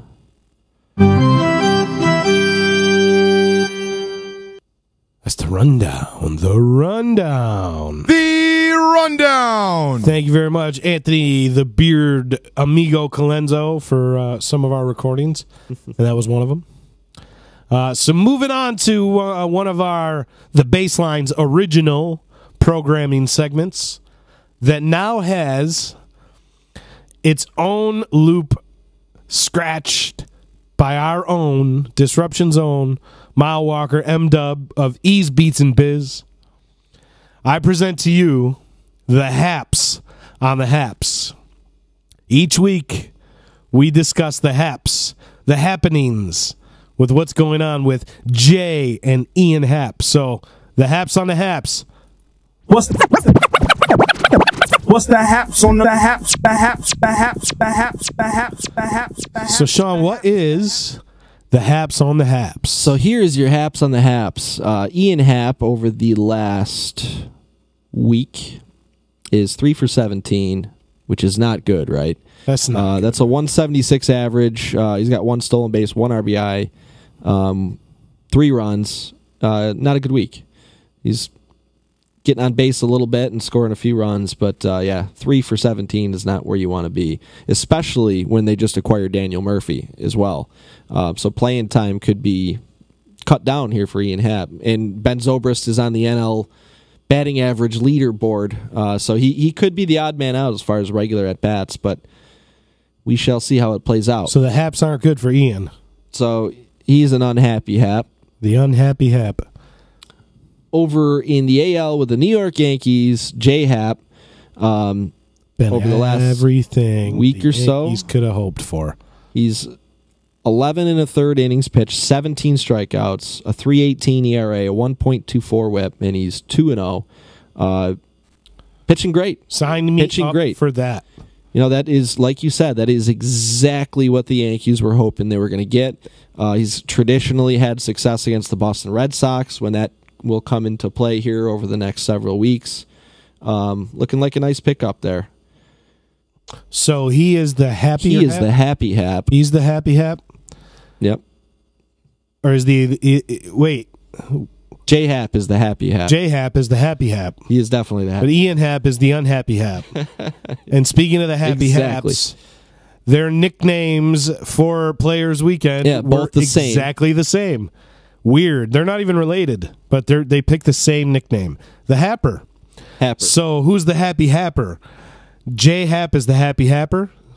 Ian Hap is the unhappy happer. He's the happiest happy happer. So that's the haps on the haps. What's the haps on the haps? The haps on the haps is brought to you by Nye VW out in Rome. Go see Mike Sacco if you need a vehicle, and tell him Disruption Network sent you. Oh, we got to mention too. Speaking of Nye VW, we got to mention the Battle of the Bats we did. Oh yeah, I forgot. That was actually the last time we did any kind of broadcasting or anything, but that was fun. And so we showed up at Delutus Field. We kind of had some details filtered down to us. In a few hours beforehand. We knew we had to be there, but we didn't really know what to expect. It turns out we were emceeing the whole thing. It turns out we are up in the press box with the microphone for the PA system for the whole ball field, announcing the competition, and it was fun. I had a blast. I had a good time. Hoping for next year's Battle of the Bats, Nye V-Dub remembers who had him. We had him. We had it covered. It was a lot of fun. We got to. You can go and check out the videos from that on our website or at Disruption Network's Facebook page. But yeah, that was a really good time. So thanks to Nye V-Dub for that opportunity, and hopefully gonna expand it a little next year. And maybe we'll get one of our DJs, DJ Ease One. Maybe he'll come with us next year. And yeah, you had your girls handing out stickers, and we were throwing out T-shirts to the kids, and they were doing. Dizzy bat races and all sorts of fun stuff down there. It was a baseball environment that we got to be a part of, so definitely cool. So thanks for bringing us the haps on the haps, Nye V-Dub. Moving on. What are we going to do when J-Hap retires? We're not going to have a segment called I hope there's somebody else. We'll have to find somebody in the minor leagues named Hap. For sure. Or we could just kind of update what J-Hap is doing in retirement. We could call him and say, how was fly fishing today, Jay? It was good. Hey, Jay, did you think about dropping the J period A period and just going with J-A-Y maybe? How's the pitching coach job for the Durham Bulls going? Yeah, the Sugarland Skeeters of the Frontier League or the St. Paul Saints. Yeah, we know where J-Hap's going, but it's all right. We'll find him fly fishing in the Dakotas somewhere, and we'll get the update. It'll turn into more of a where is he now? Yes, where are they now? The Haps, the off-thought brothers who picked the same name on Players Weekend in 2018. So that'll be the Haps on the Haps. We'll have to fictionalize the Haps on the Haps after that. And moving on into our other favorite player in the game. But he's not in the game anymore, and I'm kind of sad. Not at the top level. The Minnesota Twins said, "You're out of here!" And they got rid of our boy, Johnny Field. Ladies and gentlemen, it's time for the Field Report. Oh, Johnny. Johnny. It has not been a good couple weeks for Johnny Field. No, Johnny Field. The Minnesota Twins. 63 will get you sent down. It sure will. It'll get you sent down to Rochester, Johnny. Rochester Red Wings, you got fungus on your shower shoes again, Johnny. So he got sent down. The Minnesota Twins claimed him on waivers. We talked about that last episode. And he was actually up on the pro roster. And I think he had maybe one hit or something in the first couple games. I don't know that he got a hit for the rest of the time. But yeah, over the last, let's see, his stint with Minnesota, 0.63. 0.63. That's not good, right? It's not good, right? No extra base hits. 1 RBI. 2 runs. Johnny, we're pulling for you. An OPS of 174. That is 174. I think that's like right around my career OPS. 174. Johnny, we're pulling for you, man. So Johnny's back down with the Rochester. I'm going to tell you, Johnny, had you cleared waivers far enough to get down to the Yankees, we might have a whole different opinion of you. Yeah, the Yankees are desperate for you outfield. because 063 would be an improvement. You'd be on the Yankees roster right now. So, Johnny Field, I'm sorry, buddy. I'm sorry that you're down there in Rochester. What you need in Rochester, if you're listening, Johnny, listen to me, okay? Because I'm serious about this. You need a good night out. You need a good night out, and you need to go drink some Genesee Cream Ale. Jenny Cream Ale. You can find it in any bodega or any Wegmans in Rochester. Or if you want a taste of the brewery here in Utica, you can probably find some Saranac or Utica Club out that way, too. Yes, you can. That's not too far from here. I forgot that we had sponsors. No, but yeah, it's still You need to advice. find yourself a good beer brewed with the waters of the Erie Canal. And you need to have yourself a garbage plate, Johnny. You need to have yourself a garbage plate and purge yourself of the demons that are inside you. And maybe then you can get the fungus off your shower shoes, and you can get back up to the show. I Where didn't they realize carry your luggage until it was too late. and they use pearls for batting practice. So the Rochester Red Wings are actually playing in Syracuse. Go get you some weekend. dinosaurs. Go to the State Fair, Johnny. Yeah. Go get some dinosaur barbecue. Johnny Field riding a bus on the New York State Thruway. Come see us in the U, Johnny. Maybe he needs like a Dino's sausage or something. I don't know. Listen, speaking of sausage, all right, not to go off on a Milwaukee-style sausage tangent here, I had a good sausage and pepper sandwich last night at the Our Lady of Lourdes Feast. It was good. That's all I want to say. Utica, New York, it is unique. Come down here. Come see us, Johnny. You're an hour and a half away in Rochester, man. Come see us. Come hang out. Come on air. Maybe the teams will see in you what we see in you, your pizzazz, your zest for life. Your neck for the game, it's your tough love, Johnny. Attention to detail. We know what you possess, Johnny. We know what you have in your heart. Come down here. We'll put you on air. These teams will see what I'm not just a first base coach. I have potential. 063 ain't gonna do it. Get the fungus off the shower shoes, Johnny. But we love you, and that's the field report. That's your field report for the week. The field. We hope report. to have better news next week. Better news. Got to get back up there to the Twin Cities, Johnny. We're pulling for you. But for now, you're out! Oh, Johnny. You know what that brings us to, right? It's going to bring us to our 7th inning stretch, where tonight we are going to be discussing not only the best weekend names from Players Weekend this weekend, but we're going to be discussing the best all-time nicknames in the game. Dave Bandick, you're out there. Who else is out there? Tuning in, comment, like, share. Disruption Network's post here. Let us know what you think the best all-time nicknames in the game are, and what the ones from this Players Weekend that you liked. But for now, it is time. It's time for the 7th inning stretch.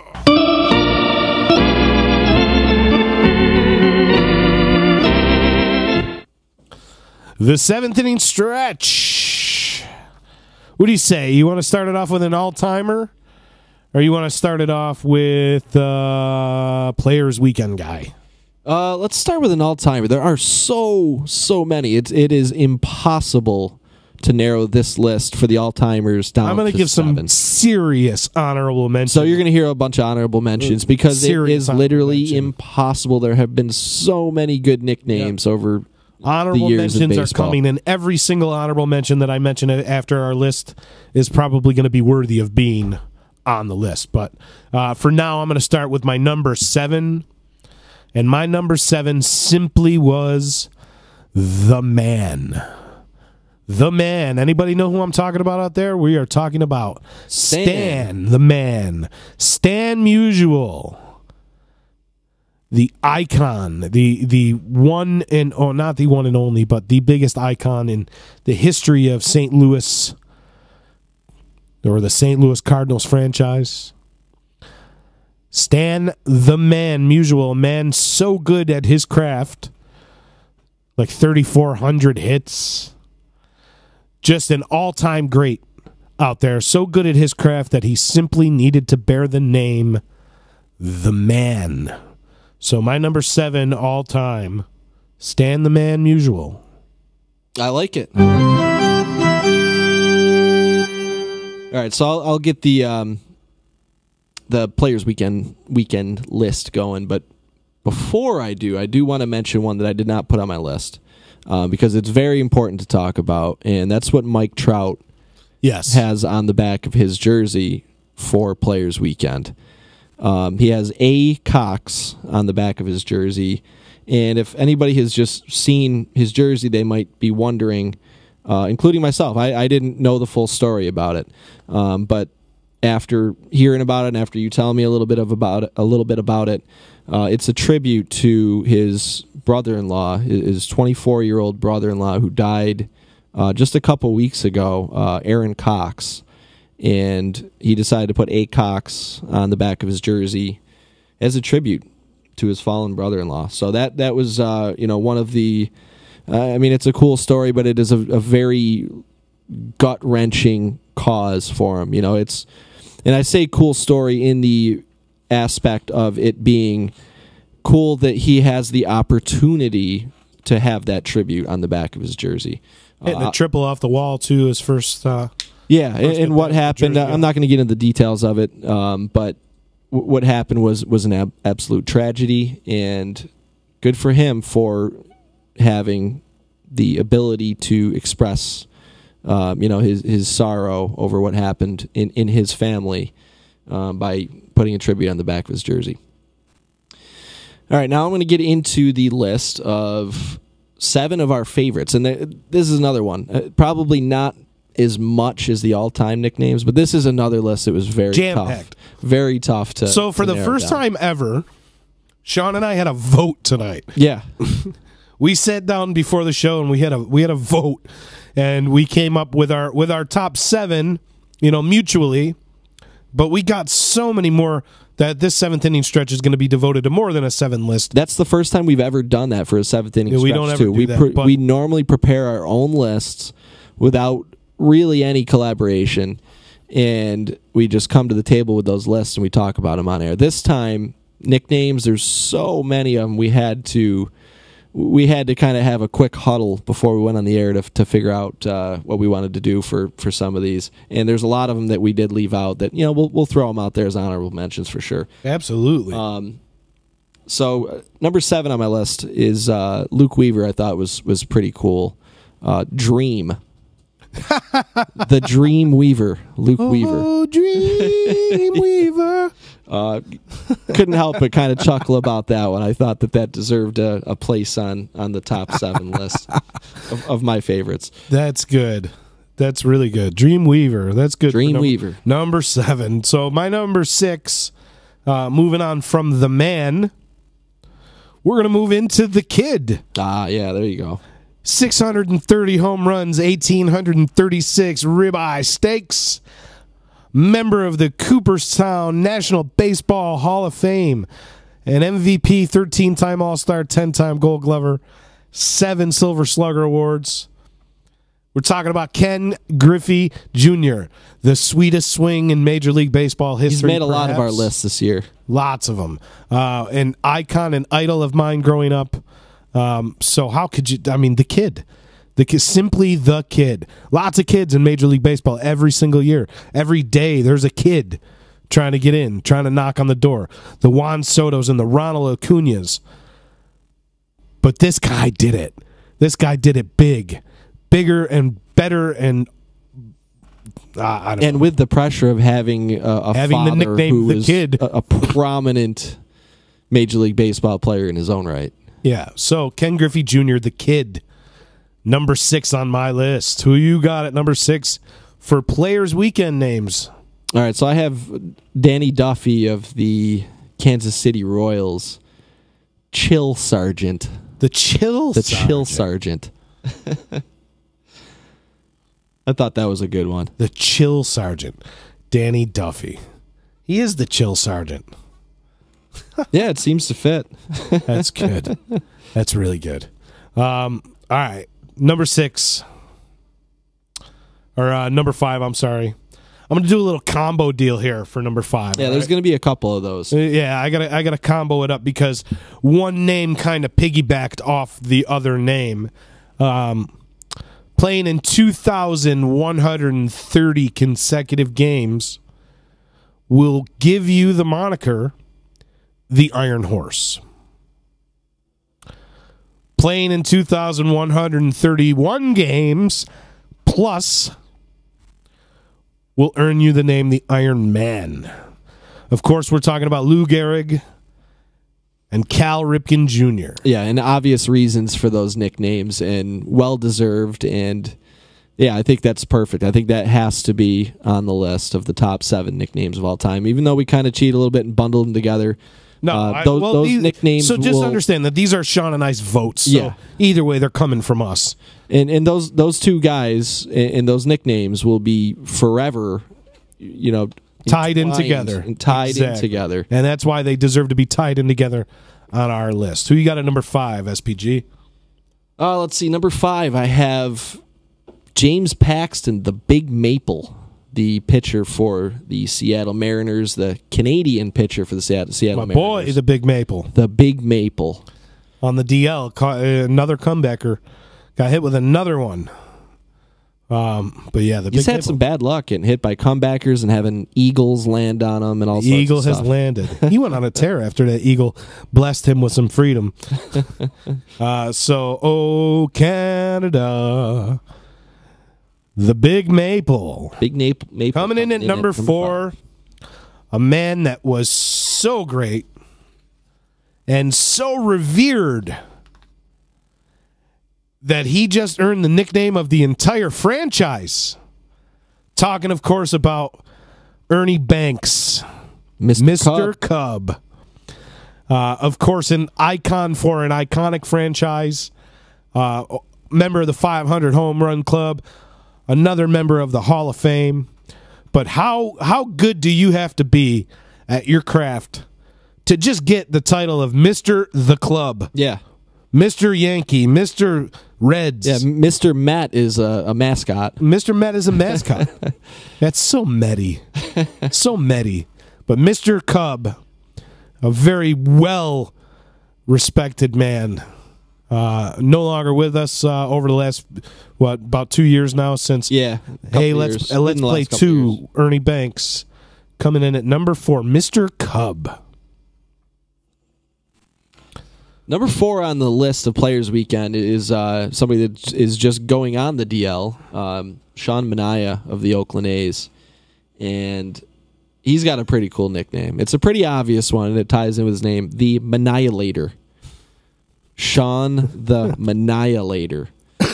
I thought that was one of the better ones that I've seen over these last couple days. So there you go, Sean Manaea coming in. Sean Manaea, the Manialator. The Manialator. I love it.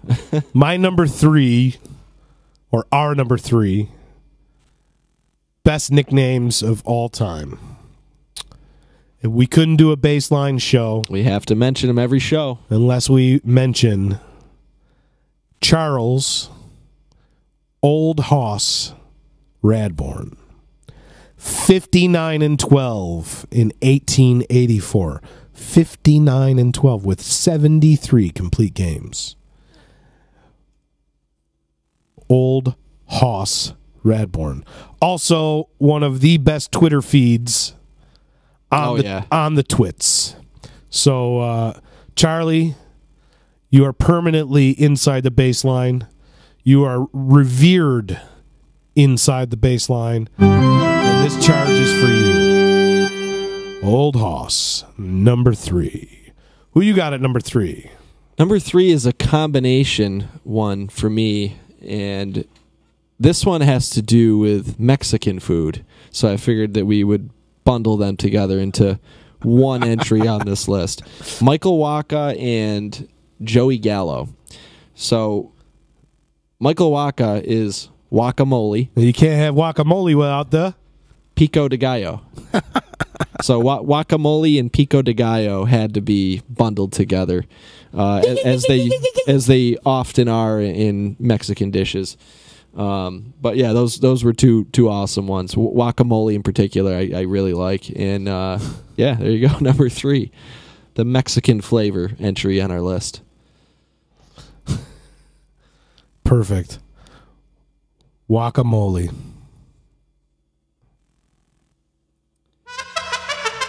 Yeah, there you go. Guacamole.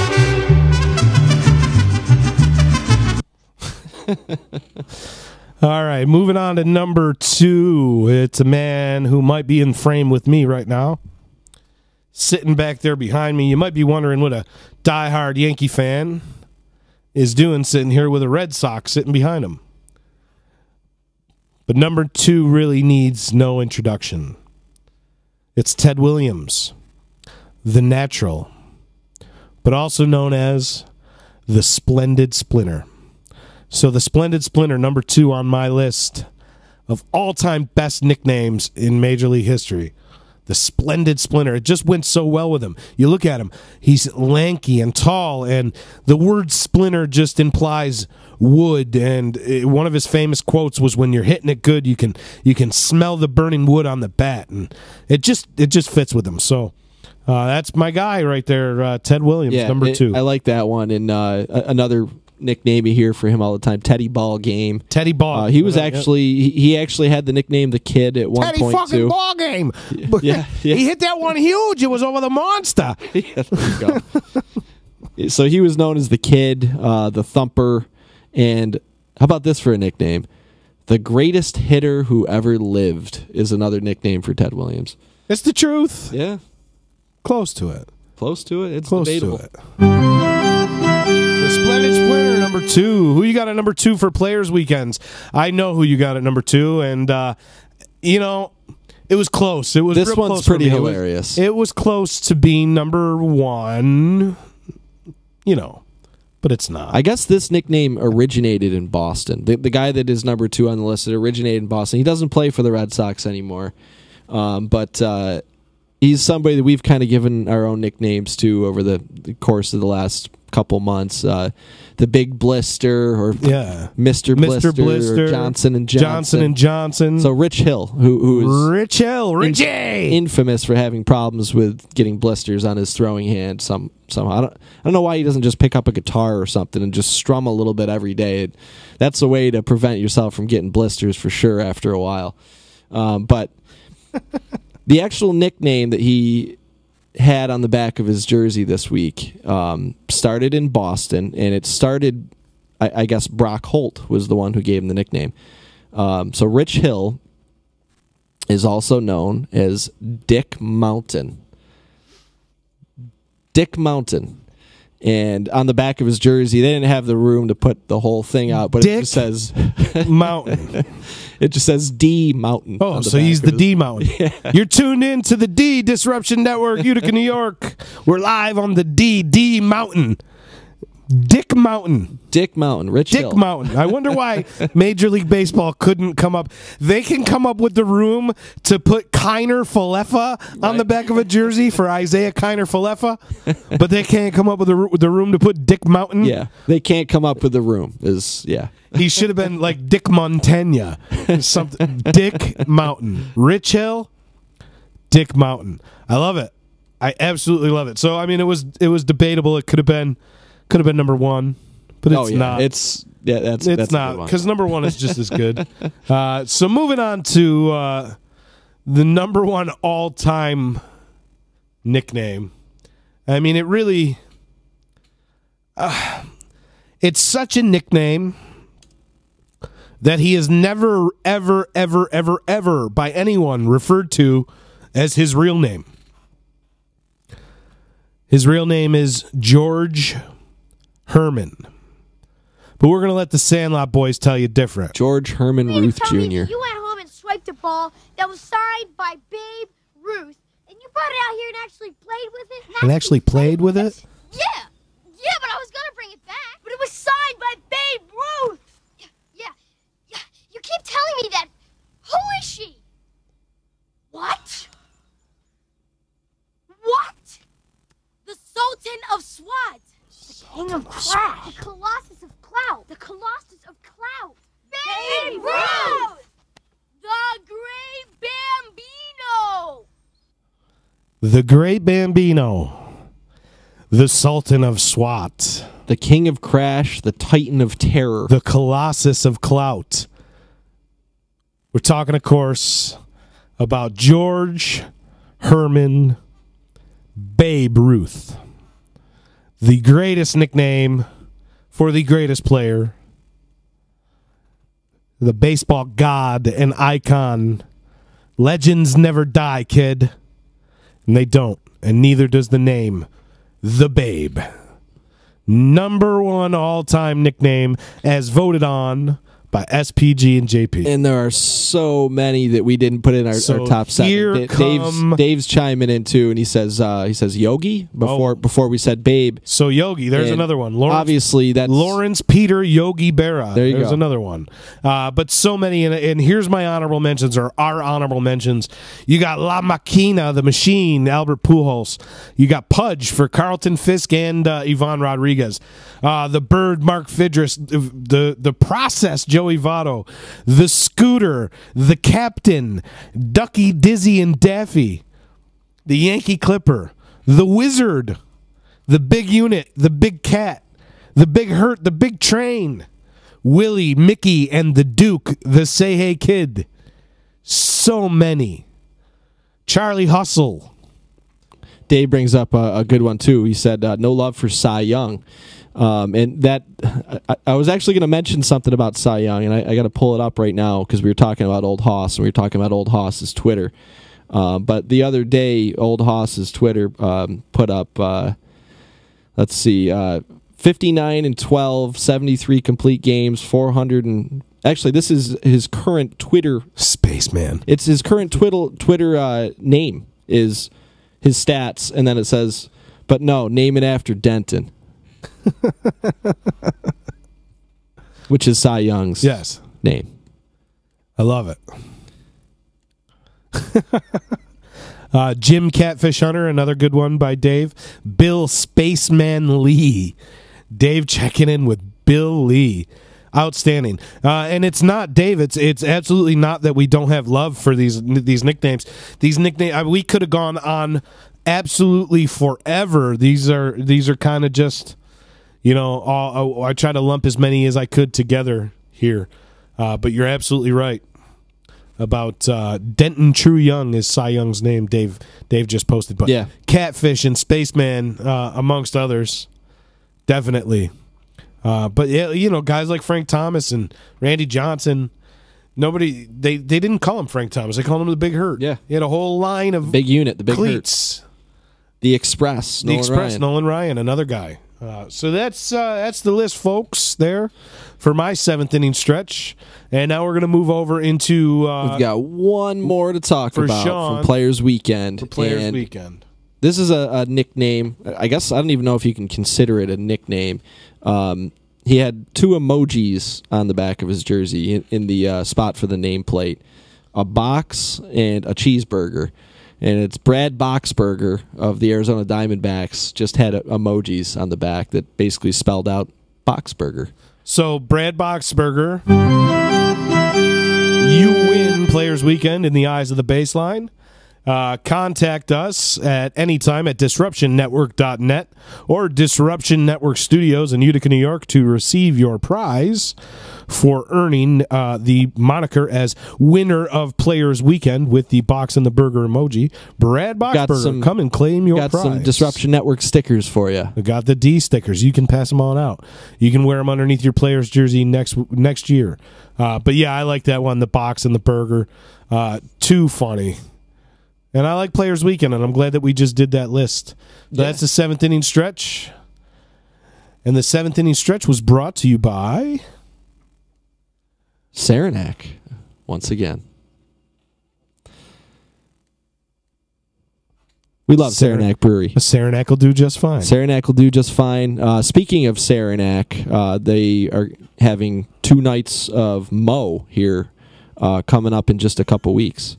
So I'm going to be there, and I can't wait for that. I always enjoy going down to Saranac concerts. The beer is great. The concerts are great. I played there a couple weeks ago. Had a good old time. Always do down there at the Saranac Brewery here in Utica, New York. Check out our website, too, of course, disruptionnetwork.net. All the shows that we mentioned earlier. So much good content, and there's something for everybody. Whether you're a sports fan, whether you're interested in just general banter and music and special guests and all sorts of fun stuff, and real estate, wrestling, music, there's something for everybody there. So check out the website, disruptionnetwork.net, please. And please share this video. Please share Disruption Network Facebook page, the Baseline Facebook page. We do appreciate it very much when you do that. And each and every share and like that you guys give us, it's helping us. It's helping us grow our audience, and it's helping us better our show. So we like the interaction, and we appreciate everybody sticking around. So stick around right now for the end of our show. And at the end of our show, Sean and I, we get to the bad side of baseball, I guess. Not the bad side, but we like to throw some people out of the baseline. People making news and notes over the last couple weeks as being negative to the game. And this is our opportunity to highlight them. So who do you got out of the baseline, SPG? Let's see. Jose Urania of the Miami Marlins. So Ronald Glad that we didn't talk about this earlier in the show, because it would have fired me up. Ronald Acuna had he was going for the record, I believe, of consecutive games with a leadoff home run, and he steps up to the plate, and Urania beans him and hit him right on the elbow, I believe, wrist or elbow, I forget. It was a couple weeks ago now, but. I didn't like seeing that, especially because he was basically trying to get out of maybe being a footnote in the record books of being the pitcher that gave up the Major League Baseball record. I want to say it was like 4 games in a row, maybe more than that. I'd have to look it up. But, he's out of the baseline. Urania, you're out of here. You're out of here! There we go. He does it better. He does the you're out of here. You're out of here! You're out of here! You're out of here! I'm throwing them out a bunch of times because there's one word that you need to mention when you're mentioning Jose Urania and the actions that transpired that night. Yeah, and it was a 97-mile-an-hour fastball. Word. Bush. That's Bush League. That is the exact direct equivalent. Ronald Acuna didn't go in hard to second base. He didn't take out the catcher. He didn't steal up 15 runs. He flipped a bat. That's what Ronald Acuna did. That was the big offense. What Jose Urania did there was the very much equivalent to a small forward walking up to the point guard that's about to score 30 and punching him in the face. A cornerback coming up and checking a receiver by kicking him in the knee. That is exactly what or a big defenseman blindsiding a small forward in hockey. One incident comes to mind years ago in the Stanley Cup Finals. Scott Stevens against Paul Correa. But yeah, it's a cheap shot. It's a baseball version of a cheap shot. That's saying you can't stop him? Whether it was a bat flip or whether it was, hey, I don't want my name associated with this record or whatever the reasoning behind him plunking him was. But yeah, 97-mile-an-hour fastball up and in. He's out. He's out of the baseline. He is. You're out of here! Here again. So to segue off of that, okay, not only, like you mentioned, it was a 97-mile-an-hour fastball. It was the hardest opening pitch that Jose Urania had ever thrown in his short major league career. It was the hardest opening pitch he had ever thrown and ranked in the 99th percentile of pitches he had ever thrown in Major League Baseball. It was a true cowardly act and the very equivalent of what we had mentioned with basketball and football and hockey. The very equivalent of you can't beat him, so render him useless. Bush League at best. To segue off of that, here's a 20-second sound clip of Mets announcer Keith Hernandez on the subject. Telling you They've lost 3 games. Right. He's hit 3 home runs. You got to hit him. I'm sorry. I mean, people are not going to like that. You got to hit him, knock him down. At least, seriously knock him down if you don't hit him. And you never throw at anybody's head. You never throw at anybody's head or neck. You hit him in the back. You hit him in the fanny. He was right. People didn't like it. That was your 1979 NL MVP, Keith Hernandez, hearkening back to the reasons that it is not 1979 any longer. It is not 1979, Keith. Not only is it wrong, it jeopardized his entire future. Although he'd missed not a game, he came back with that contusion, and he's been raking ever since. He's been on fire. And so they avoided that. Keith Hernandez just got torn apart on social media, as he should. As he should have. It is not 1979, Keith, and nobody did it to you either.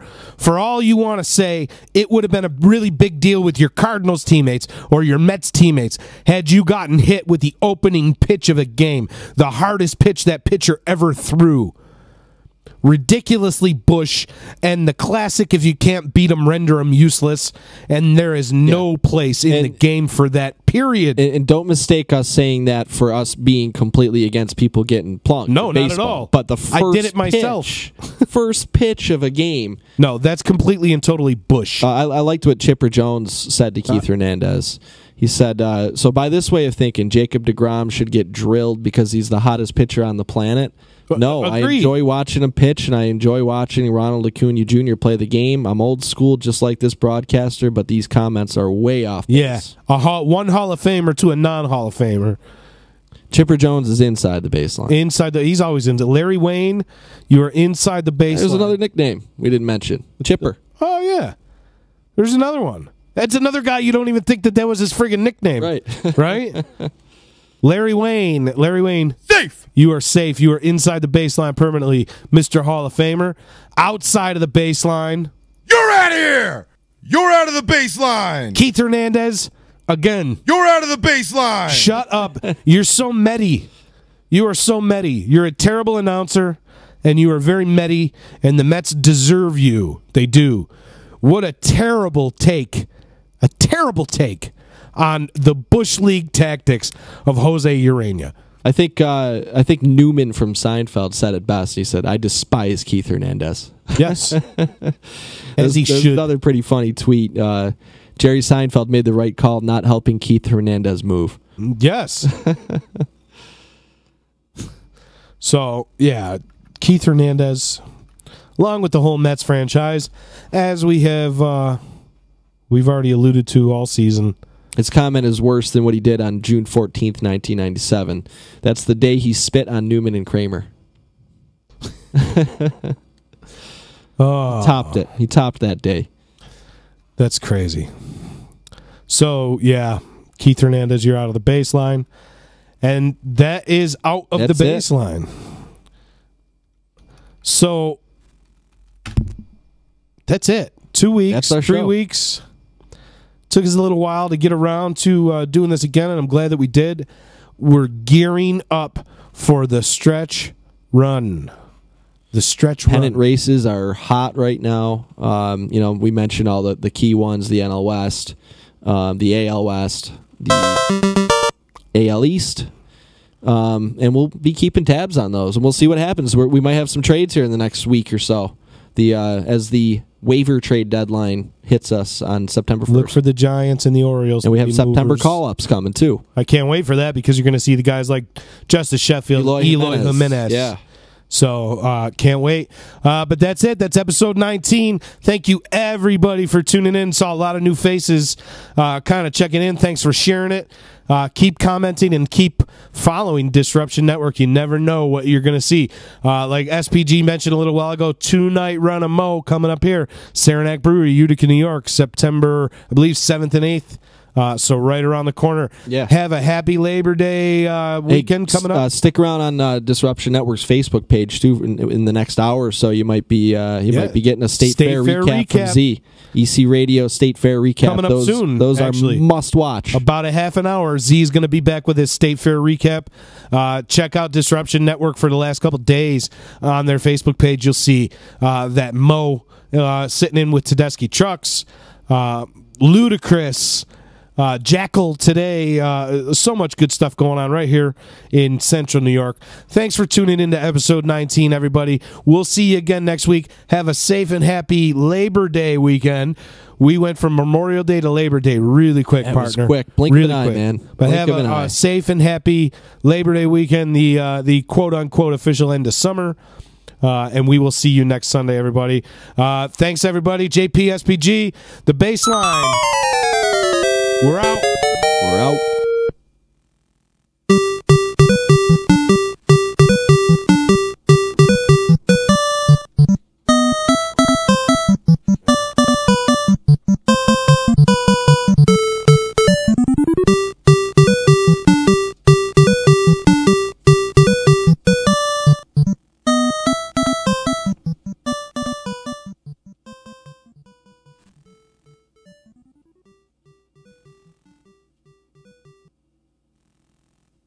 Disruption Network. This is Mike Sacco, the general manager at Nye Volkswagen of Rome. If you don't know me by name, it's only because you have not received the best deal. There's only one reason to leave Utica, and that's to come see me in Rome and get the best deal on your next new, pre-owned, or certified VW. Mention that you heard this ad from Disruption Network and receive $250 off your next vehicle purchase. You'll know why our customers say, I love my Nye VW. Come see us at 5865 Rome Taberg Road in Rome or visit us online at nyvwofrome.com. The Property Sisters of the Mohawk Valley was born when 3 top producing agents with over 25 years of combined experience selling real estate joined forces to take real estate to the next level. We practice with honesty, integrity, and the knowledge to help make the buying and selling process easy and stress-free for all of our clients. We pledge to always make our clients our top priority from start to finish and even after the house is closed. We will always be a valued resource for information and assistance for our buyers and sellers. Our customers over the years have become not only past clients, but great friends. As we join hands together as the Property Sisters of the Mohawk Valley, we look forward to serving our clients and our community and making a positive difference. You can reach us at 315-601-9630 for all of your real estate needs.